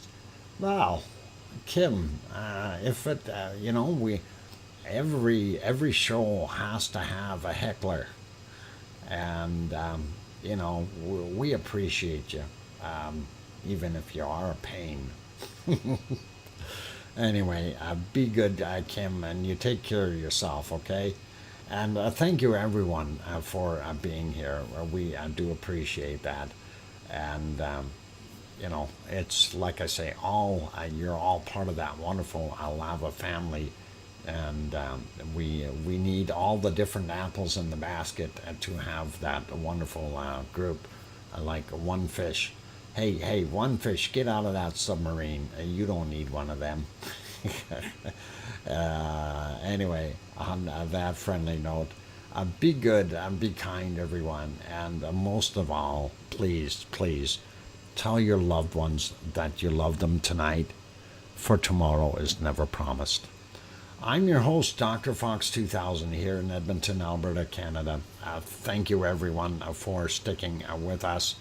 And be good, be kind, and we'll see you all tomorrow. Remember, tomorrow's Sunday, so early show again.